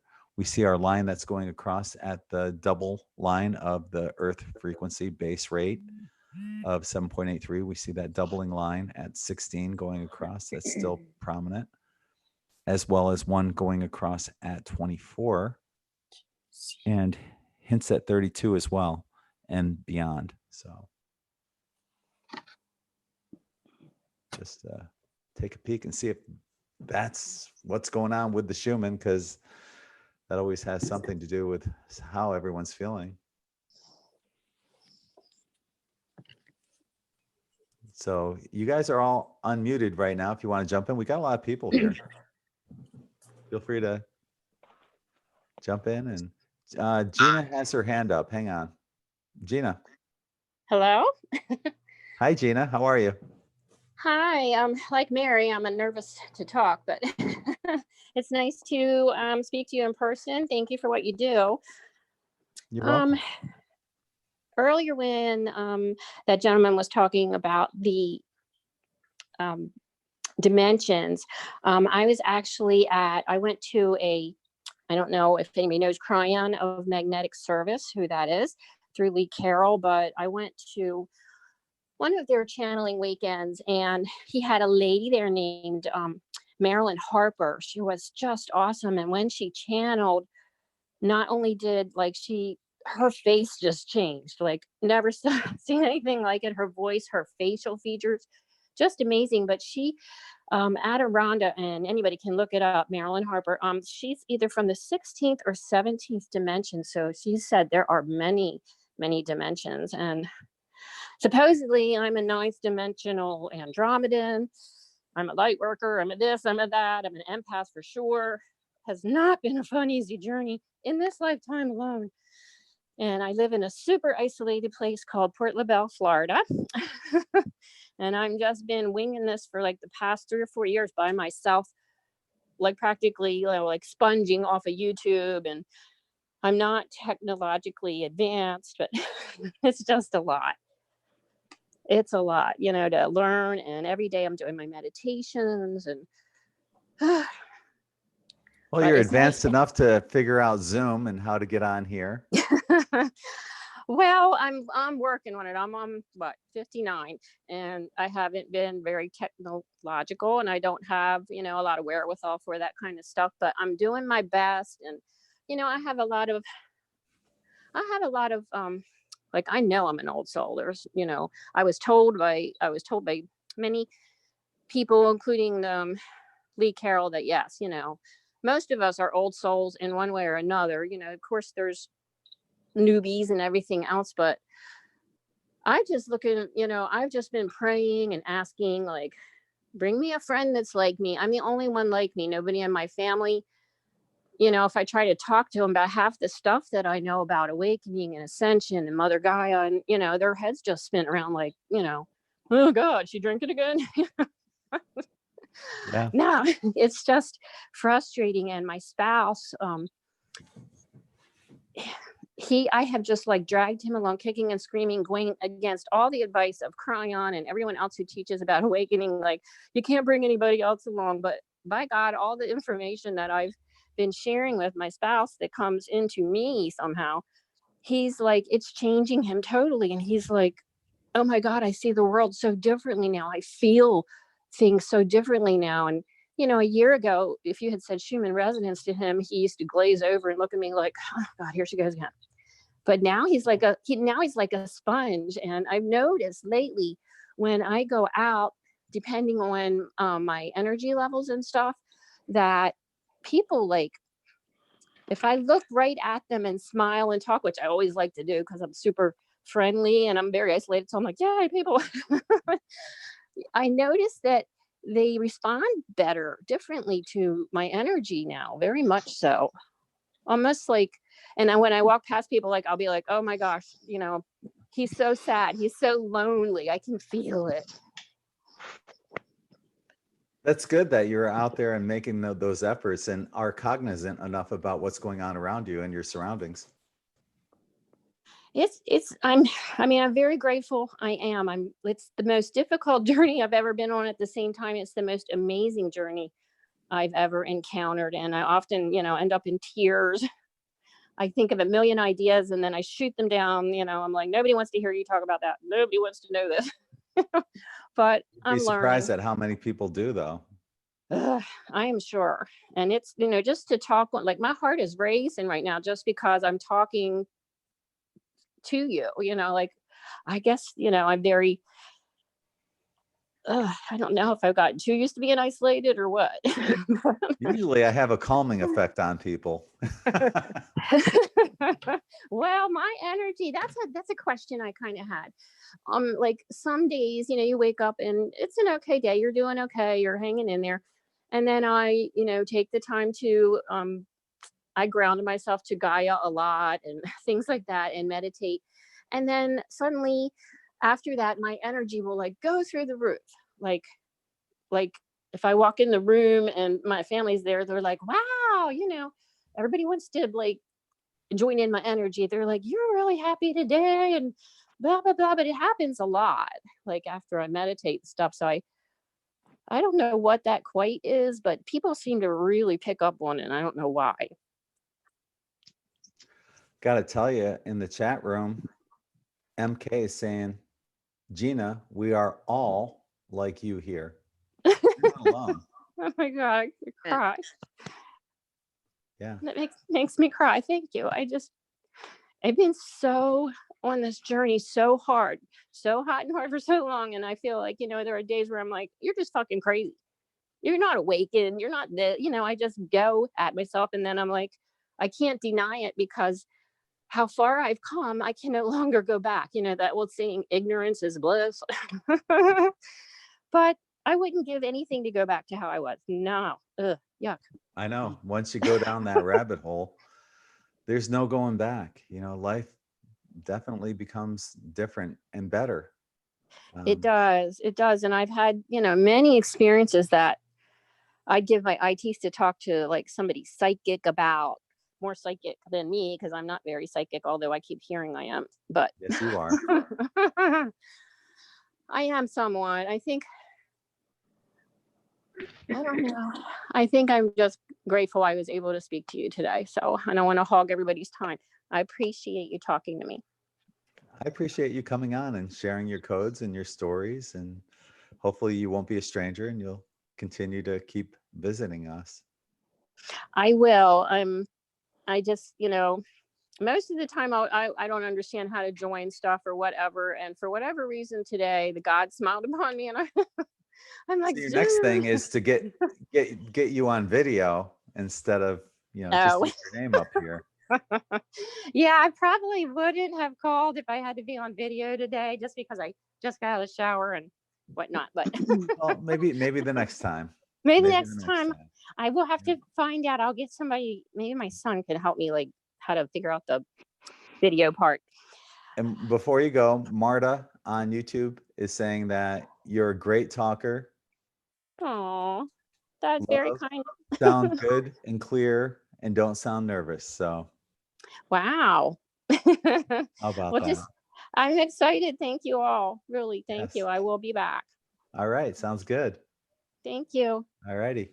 Have a blessed day. You as well. Thank you for joining us. So I see we have more people joining us on their cameras. Would you like to join in? I'm being an introvert today. Aww. Oh, don't be an introvert. At least you're sharing your codes, you know, at least you get your voice out there. And I just want to say something that I've been thinking a lot about is remembering being a child and feeling the openness and looking at every day with excitement. Can you rephrase and that? just enjoy and embrace life, huh? You're kind of breaking up a little. Maybe it's just my computer. I don't know. I've got my volume up. I don't know. Yeah. Just lower your volume. remembering and embracing life as a child, you know, and just enjoying life. I'll be back. Here. So basically having that childlike enthusiasm for Excitement. life. Yeah. Yeah. Yeah. And maybe that's why, children are, some of us are child magnets, because we have that childlike exuberance for living, the simple things in life. I don't know why I'm being so shy today because I'm generally not an introvert. Well, you had to come on here to get your codes, to put them out there so everybody can get your downloads, and part of the process. It's about time you finally had the courage to do this. Well, I just kind of figured out Zoom, so Good. took me a minute. So Kimmy here is an amazing singer. I'd have you sing for us, but that would probably be asking too much. Yeah, it put me on the spot just a little bit. Yeah. But I do resonate with the big band era like you were talking about earlier. Yeah. Yeah. Do you feel like you're an old soul? I don't know. I'm still trying to figure that out. You should try one of those, like that MP3 I was talking about in 5D, where you just listen to it. It triggers the past life that you've had, or even that third eye mirror meditation where you can see aspects of yourself. I don't know that I'm ready for that. That's okay. That's okay. But maybe the third eye, or the third eye mirror meditation, or the MP3 thing. The MP3 might be better. Where you dream about your past life and see what happens, see what comes up. There are a lot of different areas in time that I do resonate with. Like what? I think I used to be a dancer at one point in my life. I don't know. What kind of dancer? Like on stage dancing. I don't know. I don't think I was an exotic dancer. Well, I know I wasn't, I wasn't saying pole dancer or cabaret dancer or anything like that, but it could have been like who knows? Like a flapper dancer, that era. Okay. I don't. Okay. Is there anything else, other eras that you might associate yourself with? No. See, I don't, personally, I just don't come here often. As far as I know, I just came twice in Atlantis and once in the 1600s during the Spanish Inquisition. So I know right now it's got to be really important why we're all here. And I think a lot of us knew each other on the other side of the veil, probably all of us. And we all made that commitment to come here, to be here, to experience whatever it is we're going to experience from this point forward and from this point beyond, even when time doesn't exist at all. But to be here together right here, right now. And probably most of us are probably like best friends on the other side of the veil. And here we all are. We found each other through, 8 billion people. Here we are. That's amazing within itself. So. Okay, somebody else can jump in now. Thanks, Kimmy, for coming on and Thank sharing. you. Appreciate you. Everyone's mics are open right now. Craig, I just wanted to say real quick that if you look while I'm talking, that my match today, I don't know if you did that on purpose. That what? Our shirts. Oh, kind of. Mine Similar I think colors. it's got a little bit more purple in it. Yours has, well, your stripes are wider. Yeah.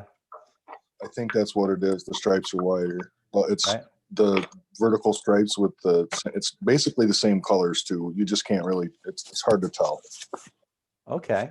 Okay. Well, it's funny. Yeah. Normally I wear obviously tie-dyes, but it's been so cold here in Florida that yesterday I wore a thermal shirt and today I'm wearing a long sleeve shirt. But yeah, I love the tie-dyes. But yeah, what is it about vertical stripes today that Yeah. I don't know. It's empowering, I think. I felt like that's why I picked the stripes. I don't know. I guess if nothing, it gives the illusion of being taller, Oh yeah, maybe. something. I'm fairly tall myself, so I don't know. Yeah. I used to be, I'm shrinking. I used to be 5'11". Now I'm 5'10". It's I'd have probably to the same. get older, It's all the sand. You stand in sand all the time, so. right? So yeah, you guys are all unmuted right now. Feel free to jump in at any time. Oh, Susan has her hand up. So hi, Susan. Shanada Eloi. Greetings, everyone. Greetings. Thank you for joining us. Oh, thank you for doing this, Greg. It's awesome. And it's a blistery day here in central Wisconsin. We're up to 31. Wisconsin. Oh my God, that's balmy for January. It certainly is. Got your shorts and t-shirts on, right? Yeah, really. No, I'm in fleece. Right. Yes, I learned how to change my name from Samsung. So I actually learned for the lady who hasn't figured it out yet, we can do this. We can do this. Yeah. Moto E4 Plus. Yes. I think I was in the first wave that actually came in, according to Dolores, Mhm. because I was 1955. So, and I'm an extrovert, believe it or not. Good for you. Well, I had to take assertiveness classes, and my husband said they worked really too well. So, Yeah. Oh, I'm so grateful for, people in your generation, the Pluto and Leo generation. You guys are the ones that, even though you were only 5 years older than me, which would make you 11 probably, or 12 during the summer of love. You were still kind of young for that too, but I guarantee you remember that energy of 1967. well, it was, yeah, because I was born 7/1/55. So, Yeah, I was born in 57, August 2, 57. And I remember the summer of love, and oh yeah. all the changes that happened. I mean, Vietnam, all the everything, it was a radical time to be around, really. Yeah. Yes. And it's the energy of that, even though many of us were too young to remember, the summer of love for being what it was.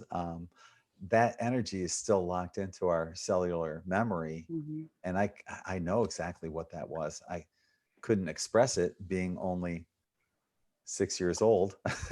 Yeah, I mean, myself, I've always known I was here for a reason. I've never really, now I'm kind of figuring out what the reason is now that I'm 62. But even when I was younger, I was kind of bullied heavily. I was very, very, very heavy. My parents were bought into the fat kid, you're prosperous kind of thing.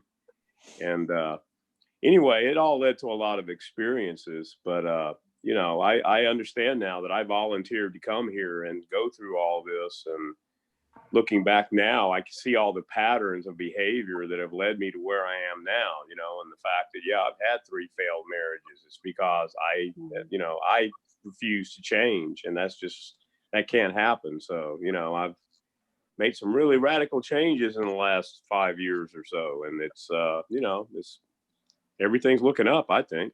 Mm-hmm. I've known since the age of 5 what I was supposed to do. Wow. Yeah, it was How just did you getting know there. at such a young age? It's just a knowing. We all know that feeling. It's just a knowing that I was supposed to sing and spread. Well, now I know it's DNA light activation codes, but then I just knew it was supposed to sing. Mm-hmm. And I am going to get that out to you. I just have been farting around, haven't got to it yet. So, Okay. yeah, it's it's just a knowing. And I think when you said sometimes you know something and you just know, it was that at 5 years old. I knew I was going to be a singer. And of course, at 5, I was going to be a famous singer. But the fame at 5 was to help animals, children, and elderly. That's what it was about. That's all it was about. And that's still what it's about. Mm-hmm. Mostly animals now, but yeah. And That's to so, help the earth. that's so awesome. Yeah. Yeah, Continue. definitely in service to others. Yes, yes. As many of us are. I see on YouTube, Julie Kilbride saying that during the summer of love, she was 7, her favorite number, which is funny because when I was driving in, well, my name, Greg, has 3 G's. G is the 7th letter of the alphabet. And so I've got 777 in my name. When I was driving into where I live, this apartment complex area, I was noticing that all of the cars that are parked here either have like 1 or 2 sevens on their license plate. But then I was looking deeper into it. Okay, there's a plate that doesn't have a 7 on it, but it totals 16, which 1 plus 6 is 7. Every car had either physically 7s on it or totaled 7, had totals that added up to 7. I'm thinking, am I creating this reality? Wow, pretty bizarre. But anyway, just had to throw that in there. I saw that Oh, number it's my 7. favorite number also, and my lucky number. Uh-huh. Uh-huh. My life path is 9, but with the 7s, you know, I have an affinity to 7s, definitely. So you guys are all live right now. Join in. Oh, Jean has, hang on, Jean has her hand up. Hi, Jean. You're live. Where are you, Jean? You had your hand up. She probably put her hand down. She's probably learning Zoom like I am. Right. Well, I don't see her mic as being an option on the control board. So let's see. Yeah. Anyway, you're all open except for Jane, apparently, who had her hand up but doesn't have her microphone on. So, You know, going, what's that? back age 5, I was connected and didn't realize it until looking back on my life. I had a being show up beside my bed at age 5. I called it the tooth fairy, but What did that being that's what look it like? meant to me. It's like you see in movies, clear, smoky kind of, long flowing hair, long flowing gown. Well, that could describe me. Spooky. Long hair. Yeah, yeah. Did you get any sense or feel where mean- that being was from? No. I was excited. I got up the next morning telling my parents I saw the tooth fairy, you know. But yeah, Was there a message that so this, that was my first experience. did that being give you any kind of message or anything? Not that I recall. Have you been visited since then? I wasn't. Being?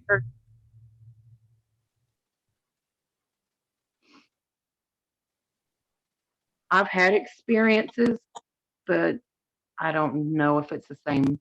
No, Mhm. I don't recall seeing that same figure again. Okay. Did it A look lot of like me? things happened to me in my twilight sleep. Was it scary looking like me? No. But you're not scary looking, Greg. Okay. That's good. I mean, that you even at that age had that recognition, weren't scared of it, and you were able to talk to others about it. You know, there's reasons why everything does happen, and you know, visitations are definitely one of those things. Right.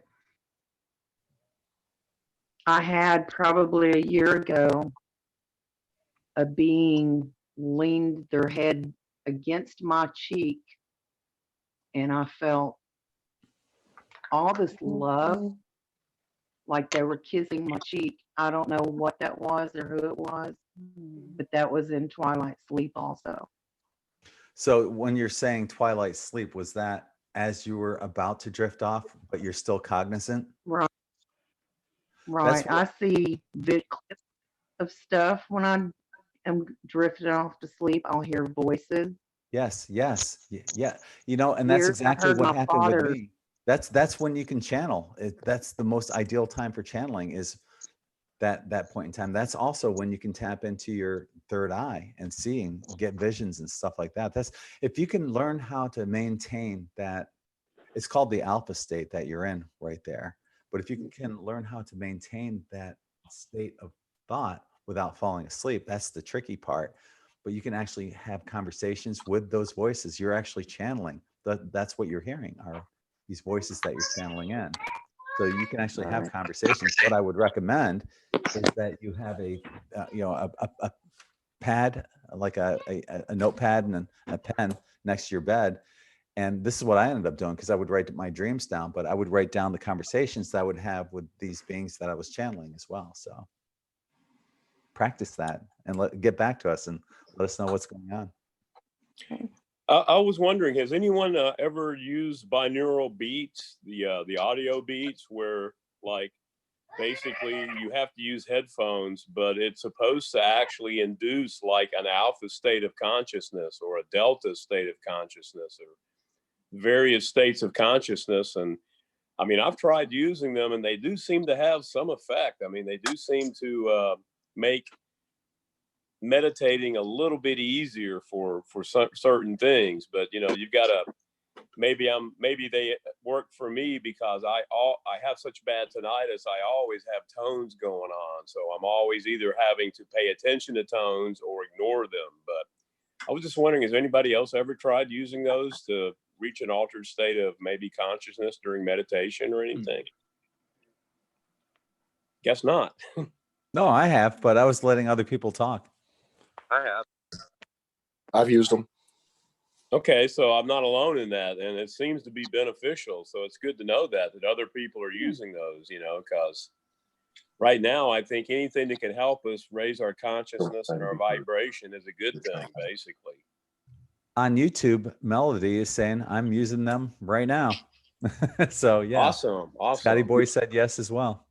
I was gonna say I usually have either from my Amazon Music or from YouTube. I search them up and that's what I usually have on is binaural beats or some kind of meditation music just in the background, even if I'm not meditating, because like I want positivity all the time. I don't want negativity. I can create that myself. Like my own mind creates its own negativity, so I don't need extra influence. I like the binaural beats and I like any kind of positivity that I can have in the background noise. It's good for me.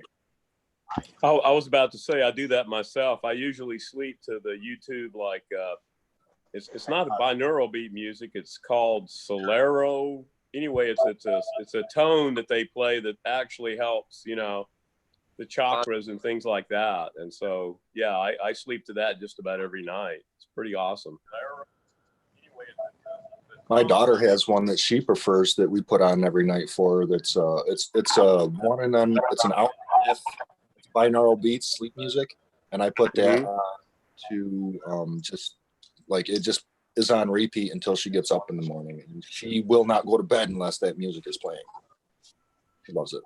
And actually, if you go on to N5D, the N5D YouTube channel, and just type in N5D binaural, you'll find a bunch of those on the N5D YouTube channel as well. I've got the 528 DNA frequency, unlock your codons. We have a Schumann resonance one. Here's a 320 or 396 Tesla numbers. Evening. I was actually for a while there. I was tuning my guitar to like I think where the A was like 528 hertz. It was below what you normally tune it to, but to me, the music and the chords just sounded more rich and full and resonant. And you know, that's something how that was interesting all co-opted years ago. To lower frequency. Mm-hmm. You can actually use a program called Audacity and change all your music over to that frequency as well. I'm going to do that because I was doing that for a while. Yeah, I used to use Audacity all the time. back when I was working, I did audio visual production full time, you know, for like 30 some years. So I got to play with a lot of different toys and stuff. You know, I was in the ground floor of like nonlinear editing, you know, which was at the time it was amazing. Wow, you don't have to break control track to edit video. What a concept, you know. Right. Anyway, I'm dating myself again. When I was younger, you know. When I was a kid.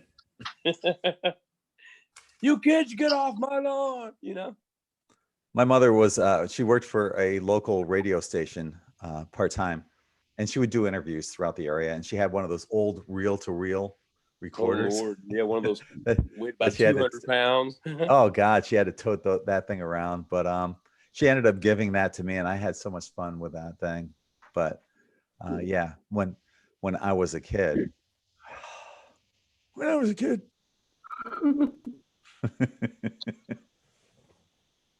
God, I feel so old. Next year's the year that I officially have to say Florida instead of Florida. When you turn 60, you have to call it Florida, apparently.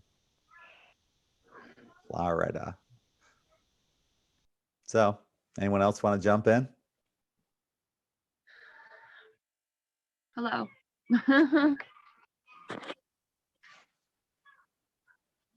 I'll jump in. Hey, everybody. Hey. So Hey, Tree Hugger Dave. on the solfeggio frequencies and the binaural beats and stuff, something I was trying to use them to go from those different into alpha, beta, delta, gamma, to be aware of my of meditating. So then when I don't have the beats on and I'm meditating, I recognize the difference in how I feel inside based on where I'm at. But the other thing I started noticing was, Wait, what differences do you notice? like before I would meditate and the brain goes, okay, open stream, this garden hose stream of data. It would never leave me alone. Whereas afterwards, I started realizing I can hold a certain, in the same way with your voice, you can hold a certain frequency with your body. But then I started, I raise or lower my frequency, it edits or changes the way my brain consumes the data that's coming on the in-stream.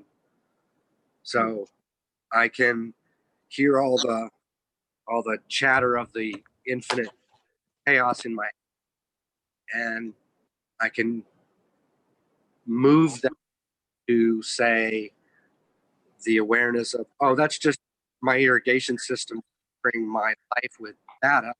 I don't actually have to pay attention to it or focus on it. So then I can just let it irrigate, not worry about it, and I can go back to the peacefulness of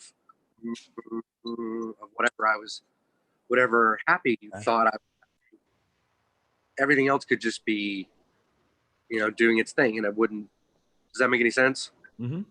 It showed me the back doorway here, vibration up and down. Whereas before I had no control. It was just shut my eyes and try and turn off and think of nothing, and that never worked. I find that for a lot of people, we experiment a lot with our meditations, different styles of meditation. Some people swear by transcendental meditation, Vispanza, whatever kind of meditation that you experience with. It's great, but ultimately, the most important thing is that you are meditating, and what you might end up doing is taking little bits and pieces of this and that one. You might listen to a guided meditation, for example. I've got a number of those on the N5D YouTube channel. You might listen to a guided meditation and perhaps integrate and incorporate some of those principles into your own meditation. But what I found out with myself is that most of my meditations end up being from a conglomeration of everything else and what I was guided to bring within on my own. Does that make sense? Yeah, and like for me, as a metaphor, if meditating is learning to sit in the lotus position on the lily pad on the surface of the pond and enjoy the entire experience of the pond here on Earth life from that lily pad in meditation. Then we go out into the regular world, and like right now, we're all on this call. But how many of us are aware that each one of us are sitting in the lotus position on our lily pad on the pond? Yeah. I totally agree. You could be fishing and meditating, you know? You could be washing your dishes. You could be taking a bath. There's so many different ways you can meditate. Yeah, it's all about mindfulness, really. It's being in the present moment, you know, and just experiencing what you're doing and just really enjoying it, you know? Yeah. And the moment, this is an interesting one. The moment, we know time is an illusion based on where we are on a planet, how fast it's spinning around other stuff and all that. So right now on this Earth time clock, the seconds are going by, 1 second, tick tock, and we're all agreeing to this at this frequency.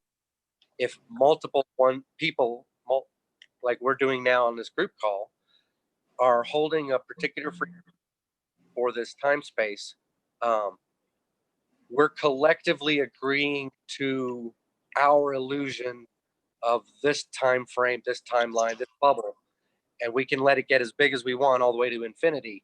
And everybody else's bubbles kind of get included into ours once our bubble gets bigger than theirs.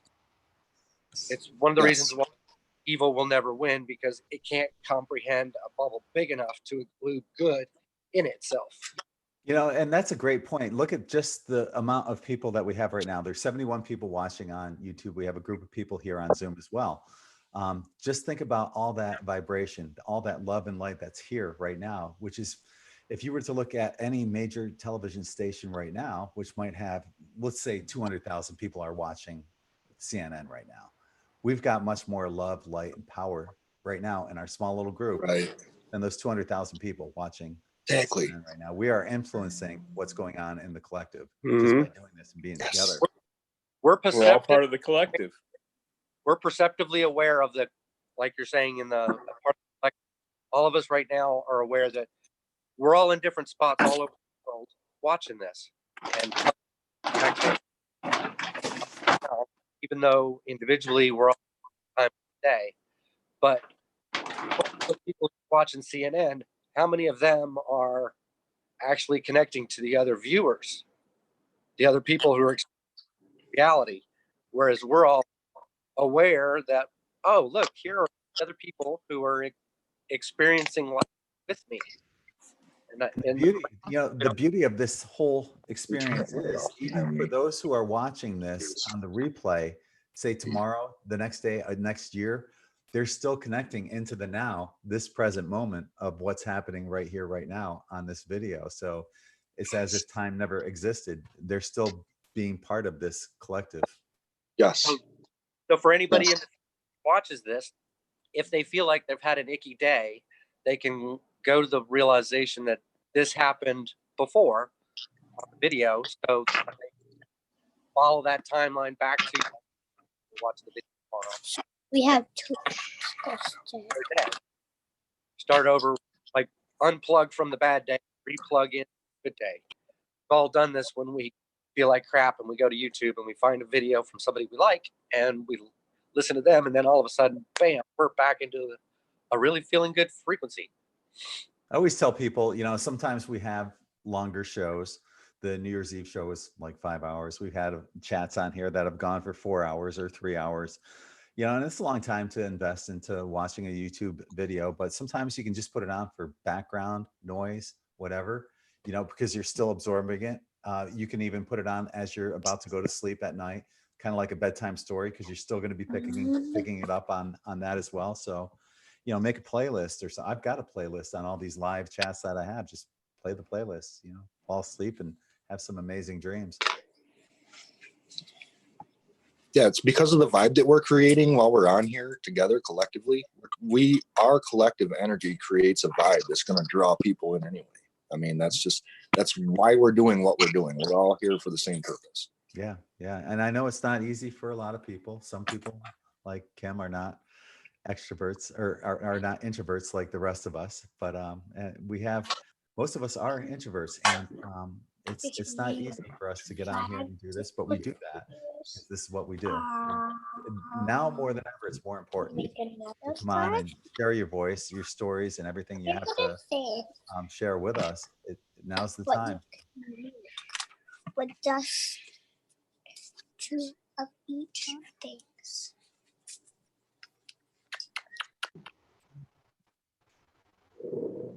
I hear a child. My daughter's trying to get me to do a craft right here with us all on together. How old is she? She just turned 6. What a great age. Oh yeah, it's Beauty. I so miss my Beautiful and daughter being talented 6 mom, years it's- old. Got to works to duties. I got works to duties. Yes, I do.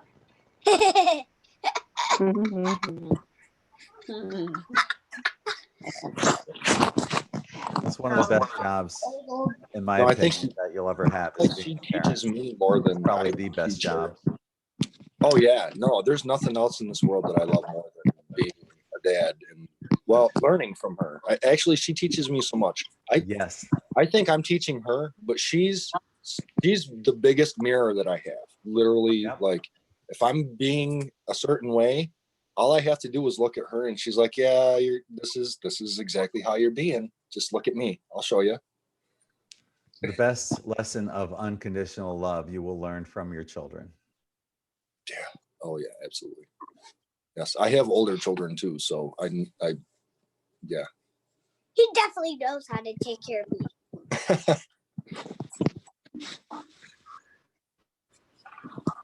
Oh, did you skip the Yep. popsicle sticks?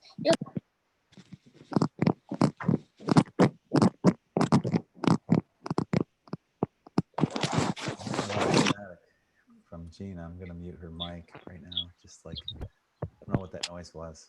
So sorry. It's okay. It's like Oh my God.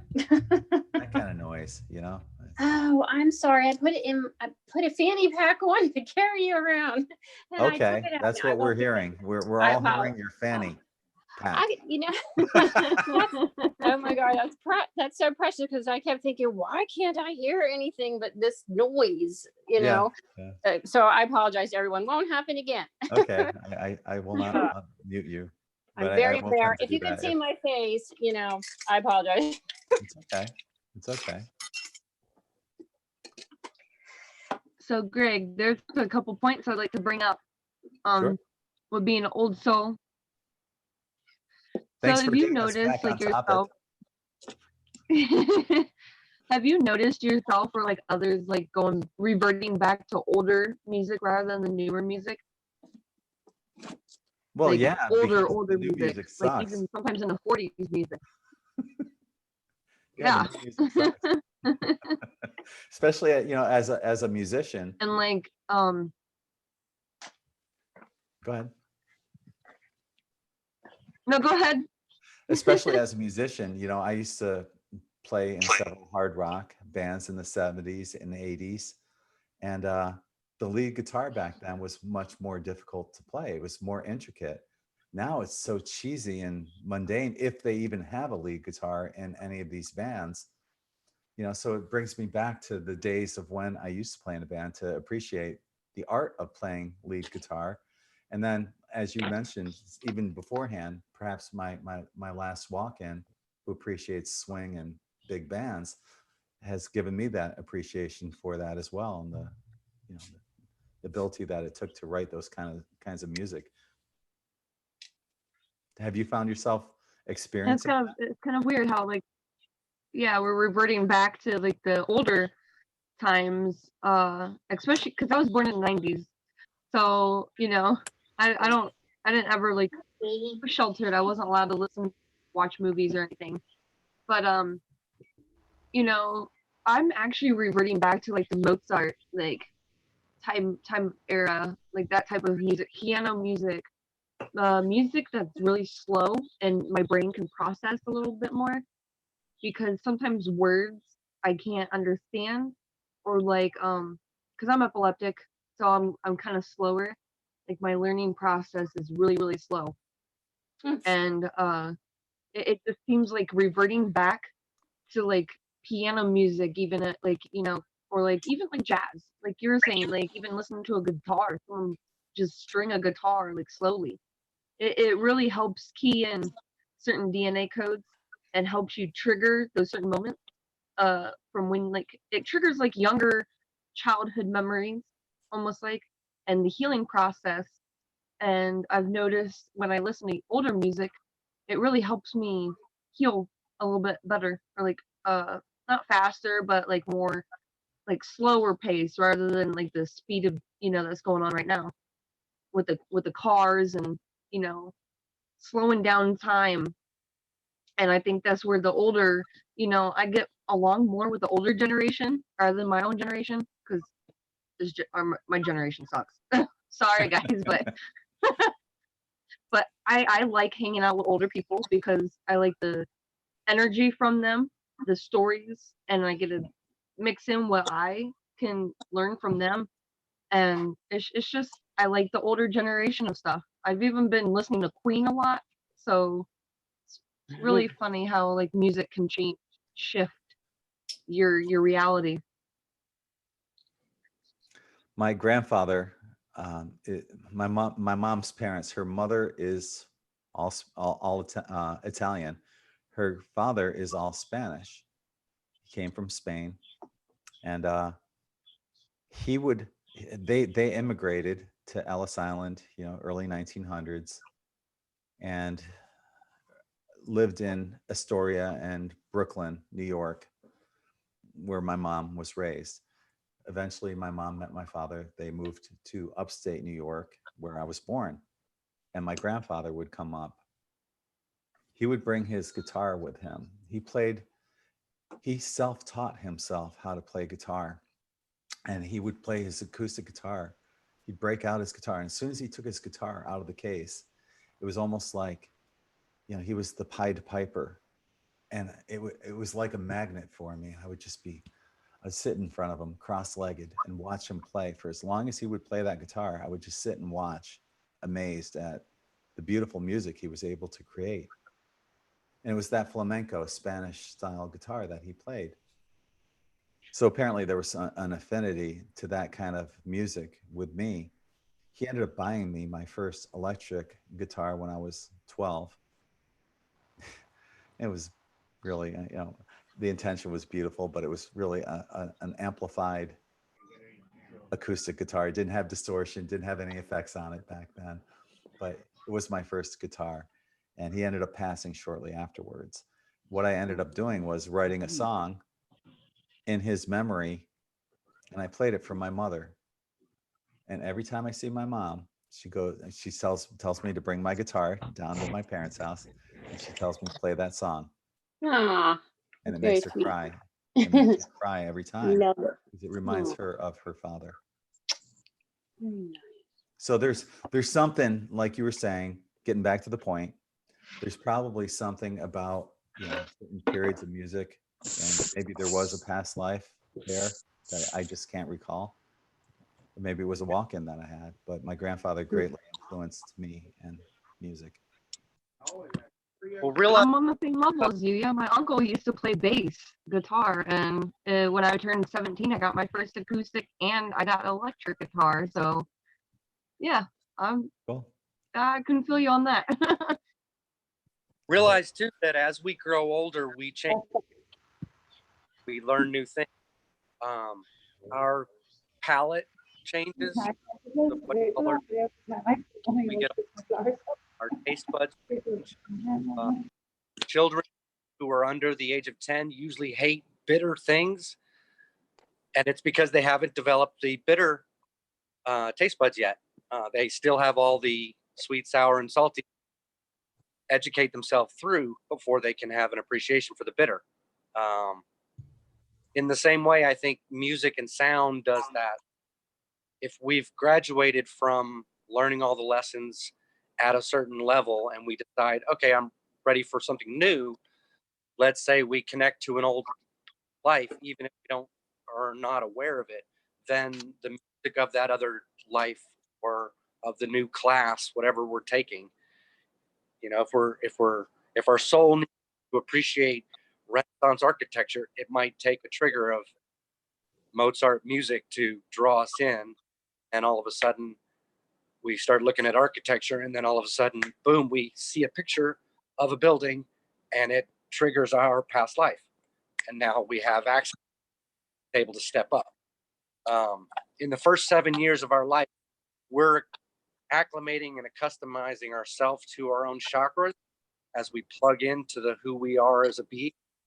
And I think every time we are ready to bring in a past life to merge with us so that we can closer to our higher self, we do the same thing. That other, it might take a few years of, or a few months, depending on how aggressive we go at it, to let that spirit reacclimate our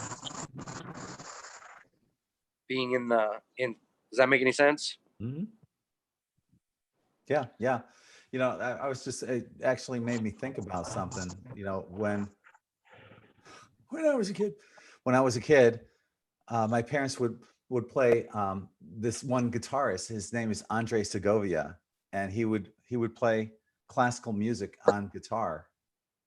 And there was something that was just so profound about that music, hearing all these different like Bach orchestra kind of songs just being emulated on a guitar. And it blew me away that somebody could do that, to the point of where I challenged myself as a musician. And Desiree, you might want to consider this, or anyone that's listening who is a musician, whatever genre of music you play, challenge yourself for something completely different. I've written a flamenco song, a country song, a classical rock song. So push yourself to those limits. There's a reason why you've been attracted to certain genres and whatever, but it's going to make you grow as a musician if you try something else and a little bit different than what you're normally accustomed to.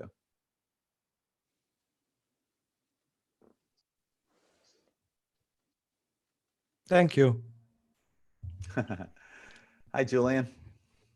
Hello. So I've been hearing and feeling you guys for the last 25 minutes or so. It's something that I wanted to experiment. Or you did it. You made it. Yeah, but so see, I've been confusing other people's emotions with my own, and you guys helped me figure it out.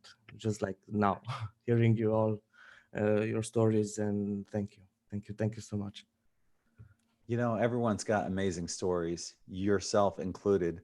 So this is just the beginning. I'm glad that you're able to, you know, you finally made it on here, and other people will be doing the same, you know, as we continue to have these kind of chats all throughout, you know, the year. I plan on doing this very often, so feel free to jump in, join us at any time and share your stories. I've been a musician for the last 6 years or so, and I gotta hit a leveling floor, and I wasn't able to reach higher knowledge in making music and such, because I've understood that sounds can change vibrations, and by tuning into those frequencies of any song, you tune into that vibration, and it affects your state of being, and it's normal.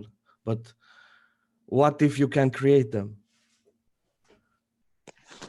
What do you play? What kind of I'm on the house genre. I like 4 beats and creating tension. Specific instrument? I play piano. Honestly, I sold my piano, but it's like a USB kind of thing, MIDI controller or something. Okay.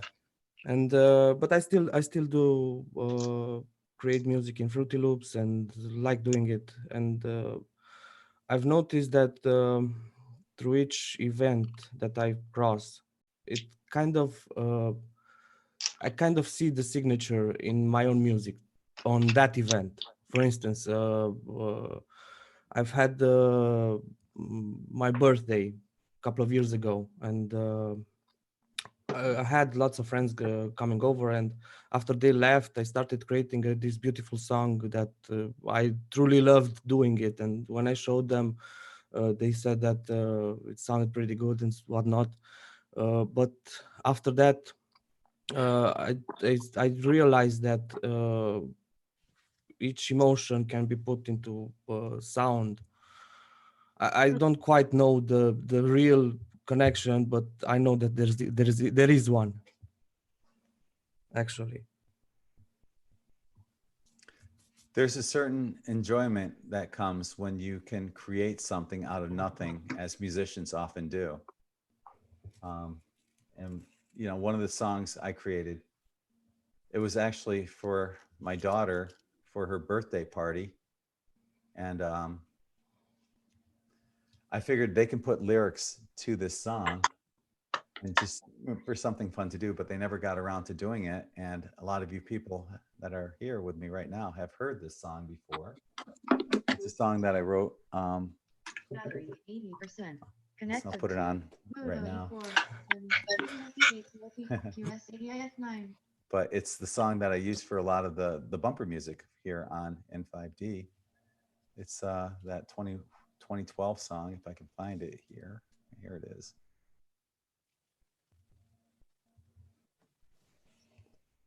Oh, hang on.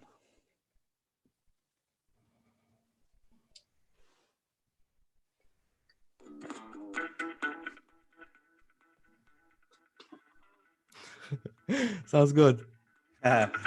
You've all heard that song before.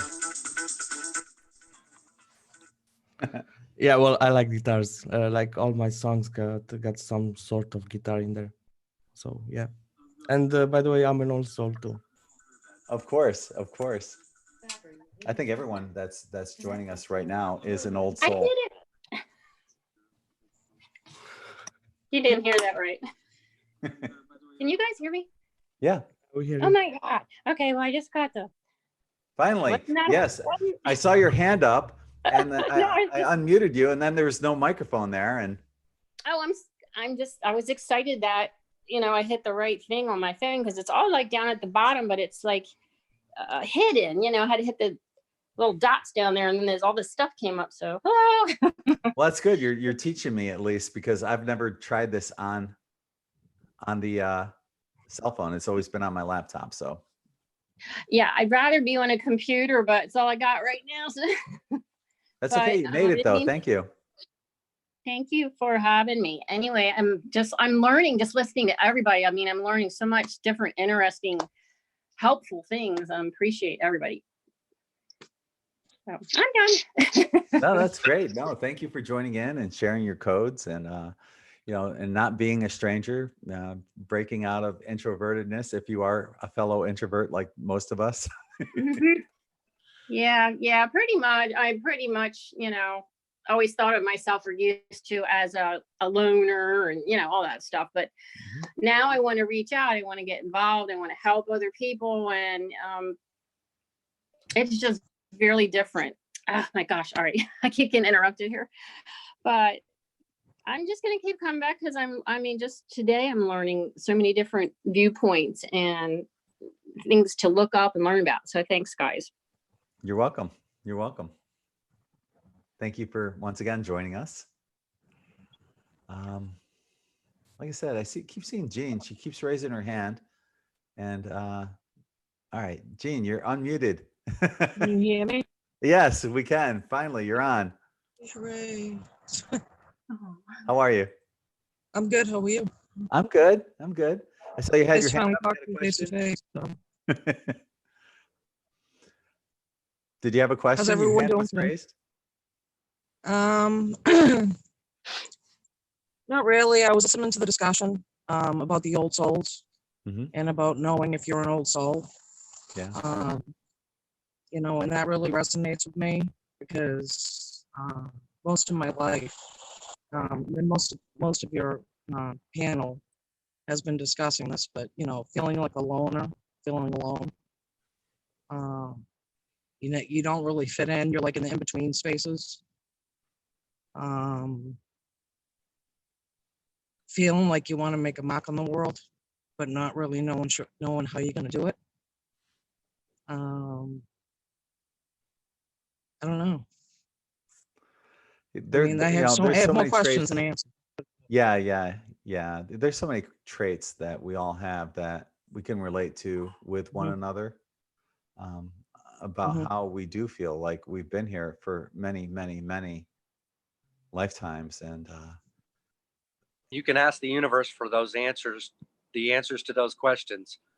What am I here? How many Oh, I times have did. just letting everyone else in the future who comes to know that. Like, because when I first Right. had there was nobody telling me, oh yeah, just ask space and the stars will answer back.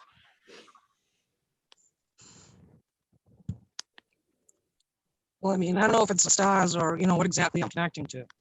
I know it's higher realms. I've always had connections to angels my whole life. Actually, a couple weeks, my son passed away in 2002 from leukemia. And a couple weeks before that happened, a woman that I had been living with at the Ronald McDonald House in Boston, had told me about this church with this priest, and he did healing of the hands. He put his hands on me. And anybody that knows me knows I don't have an affinity for church. I haven't been in over 30 years. Just a personal preference. And so it was like my last hope. Like I said, I don't care. I'm gonna overcome my pride or whatever's obstacle is keeping me from going there, and I'm gonna see this from my son's, because if he can help my son, then we're good. Okay. And I remember walking in this church, and they had those big steel barrels, of trash barrels almost. They looked like trash barrels, but they weren't trash. But they were like big, huge steel barrel bins, and they were filled with crutches. And they were all in front of like these holy statues like Mary and whatever other saints were there. And I remember a priest came out to greet me, and I had to carry my son in, because he was very underweight. He actually weighed about 72 pounds. And he was 5'6". So if you can imagine, because there was no wheelchair ramp, and I wasn't hating on the church for that. I was just like, I said, screw it, I'll pick him up, I can carry him. So the priest greeted us, and I told him. He asked me why I was there, and I told him. And he proceeded to bring me to the back of the church, and they had like a pew, but they were very long. And I remember this old man came out, and he looked like he was about 100 years old. And he said, "How can I help you?" And I said, "I'm here. Can you help my son?" And I remember that he put his palm of his hand on my third eye, like this. And I blacked out for almost 4 hours. I just remember seeing a huge angel or apparition or whatever you want to call it come into my line of sight, and it was blinding. It was so white, and it happened like that. And that was just one example to me that angels were always around. Like, they couldn't save my son.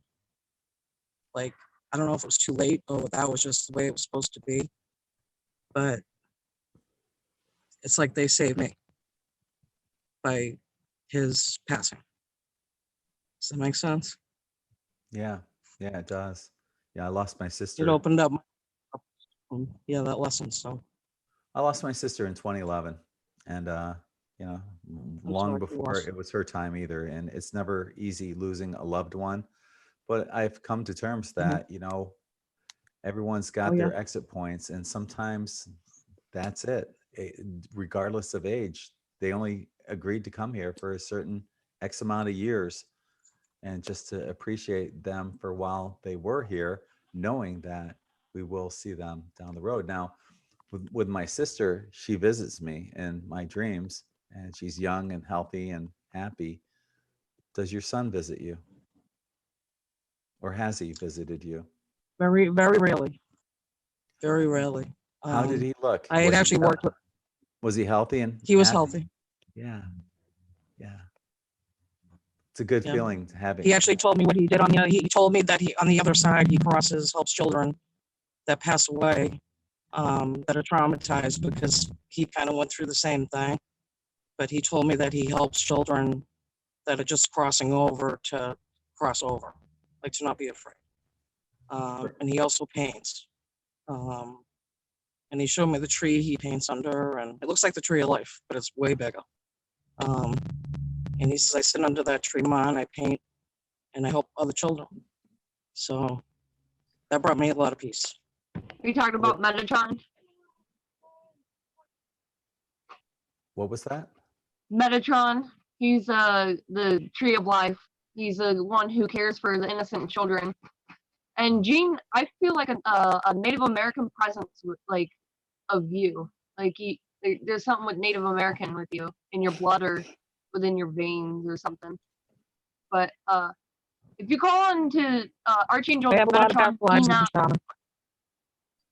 yeah, I feel like there's something there. Call on to Metatron and do it right before you're sleeping. He's my guide, so definitely call on to him when you're feeling really upset, and he should help you a little bit. Just call on to the gold energy, sit underneath the tree like you're talking about, and think of Metatron, the roots wrapping around you, and then he'll actually help you access your ancestors to get into the different dimensions for you. So, but yeah, I feel a lot of native energy from you, so hope that helps.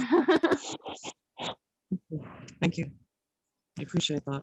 For anyone Yeah, I have watching right shaman. now, this is important. You know what the story that Jean shared is such a touching story and so powerful, especially with her connection that she still had in the afterlife, and then the closure that she got afterwards with her child helping other children cross over in the afterlife. This is why it's so important to come on here, to share your stories, to make these connections, to get the download, if nothing else, from everyone's voices. You're getting downloads from everyone that's speaking here, and you're learning. We're all learning and growing as well. So, thank you for everyone for joining us on the Zoom as well as on YouTube. But I hope the people on YouTube will eventually come here at some point and join us live on here and share their stories, because everyone's got amazing stories like what Jean just shared with us. Thank you. Definitely. You're welcome. Thank you. So I think I'm going to leave it off at that. We've been going since 10 o'clock or so, for a few hours. So I want to thank everybody that joined me here on Zoom as well as on YouTube. You're all beautiful, amazing people. I just want to once again just encourage you to stop by in5d.net, check out those shirts there. They are amazing. They help support me and my mission, as well as in5d Patreon, which helps afford the server and this Zoom platform that we're on. So until the next time, we'll probably be on tomorrow or the next day. Stay tuned. Make sure if you're on YouTube to hit the like button and the bell notification so you get notified when we're on having these kind of chats. If you follow me on Facebook, make sure that you select see first, or on Twitter, make sure you're following me there if that's the platform you choose. But either way, we'll be doing this again. Please consider joining us here on Zoom. All you got to do is download the software one time, and that's it. You can join us every time after that. So until the next time, thank you all so much for joining me here. And I'm sending you all infinite love and light. This is Greg from in5d.com. Namaste. Thanks.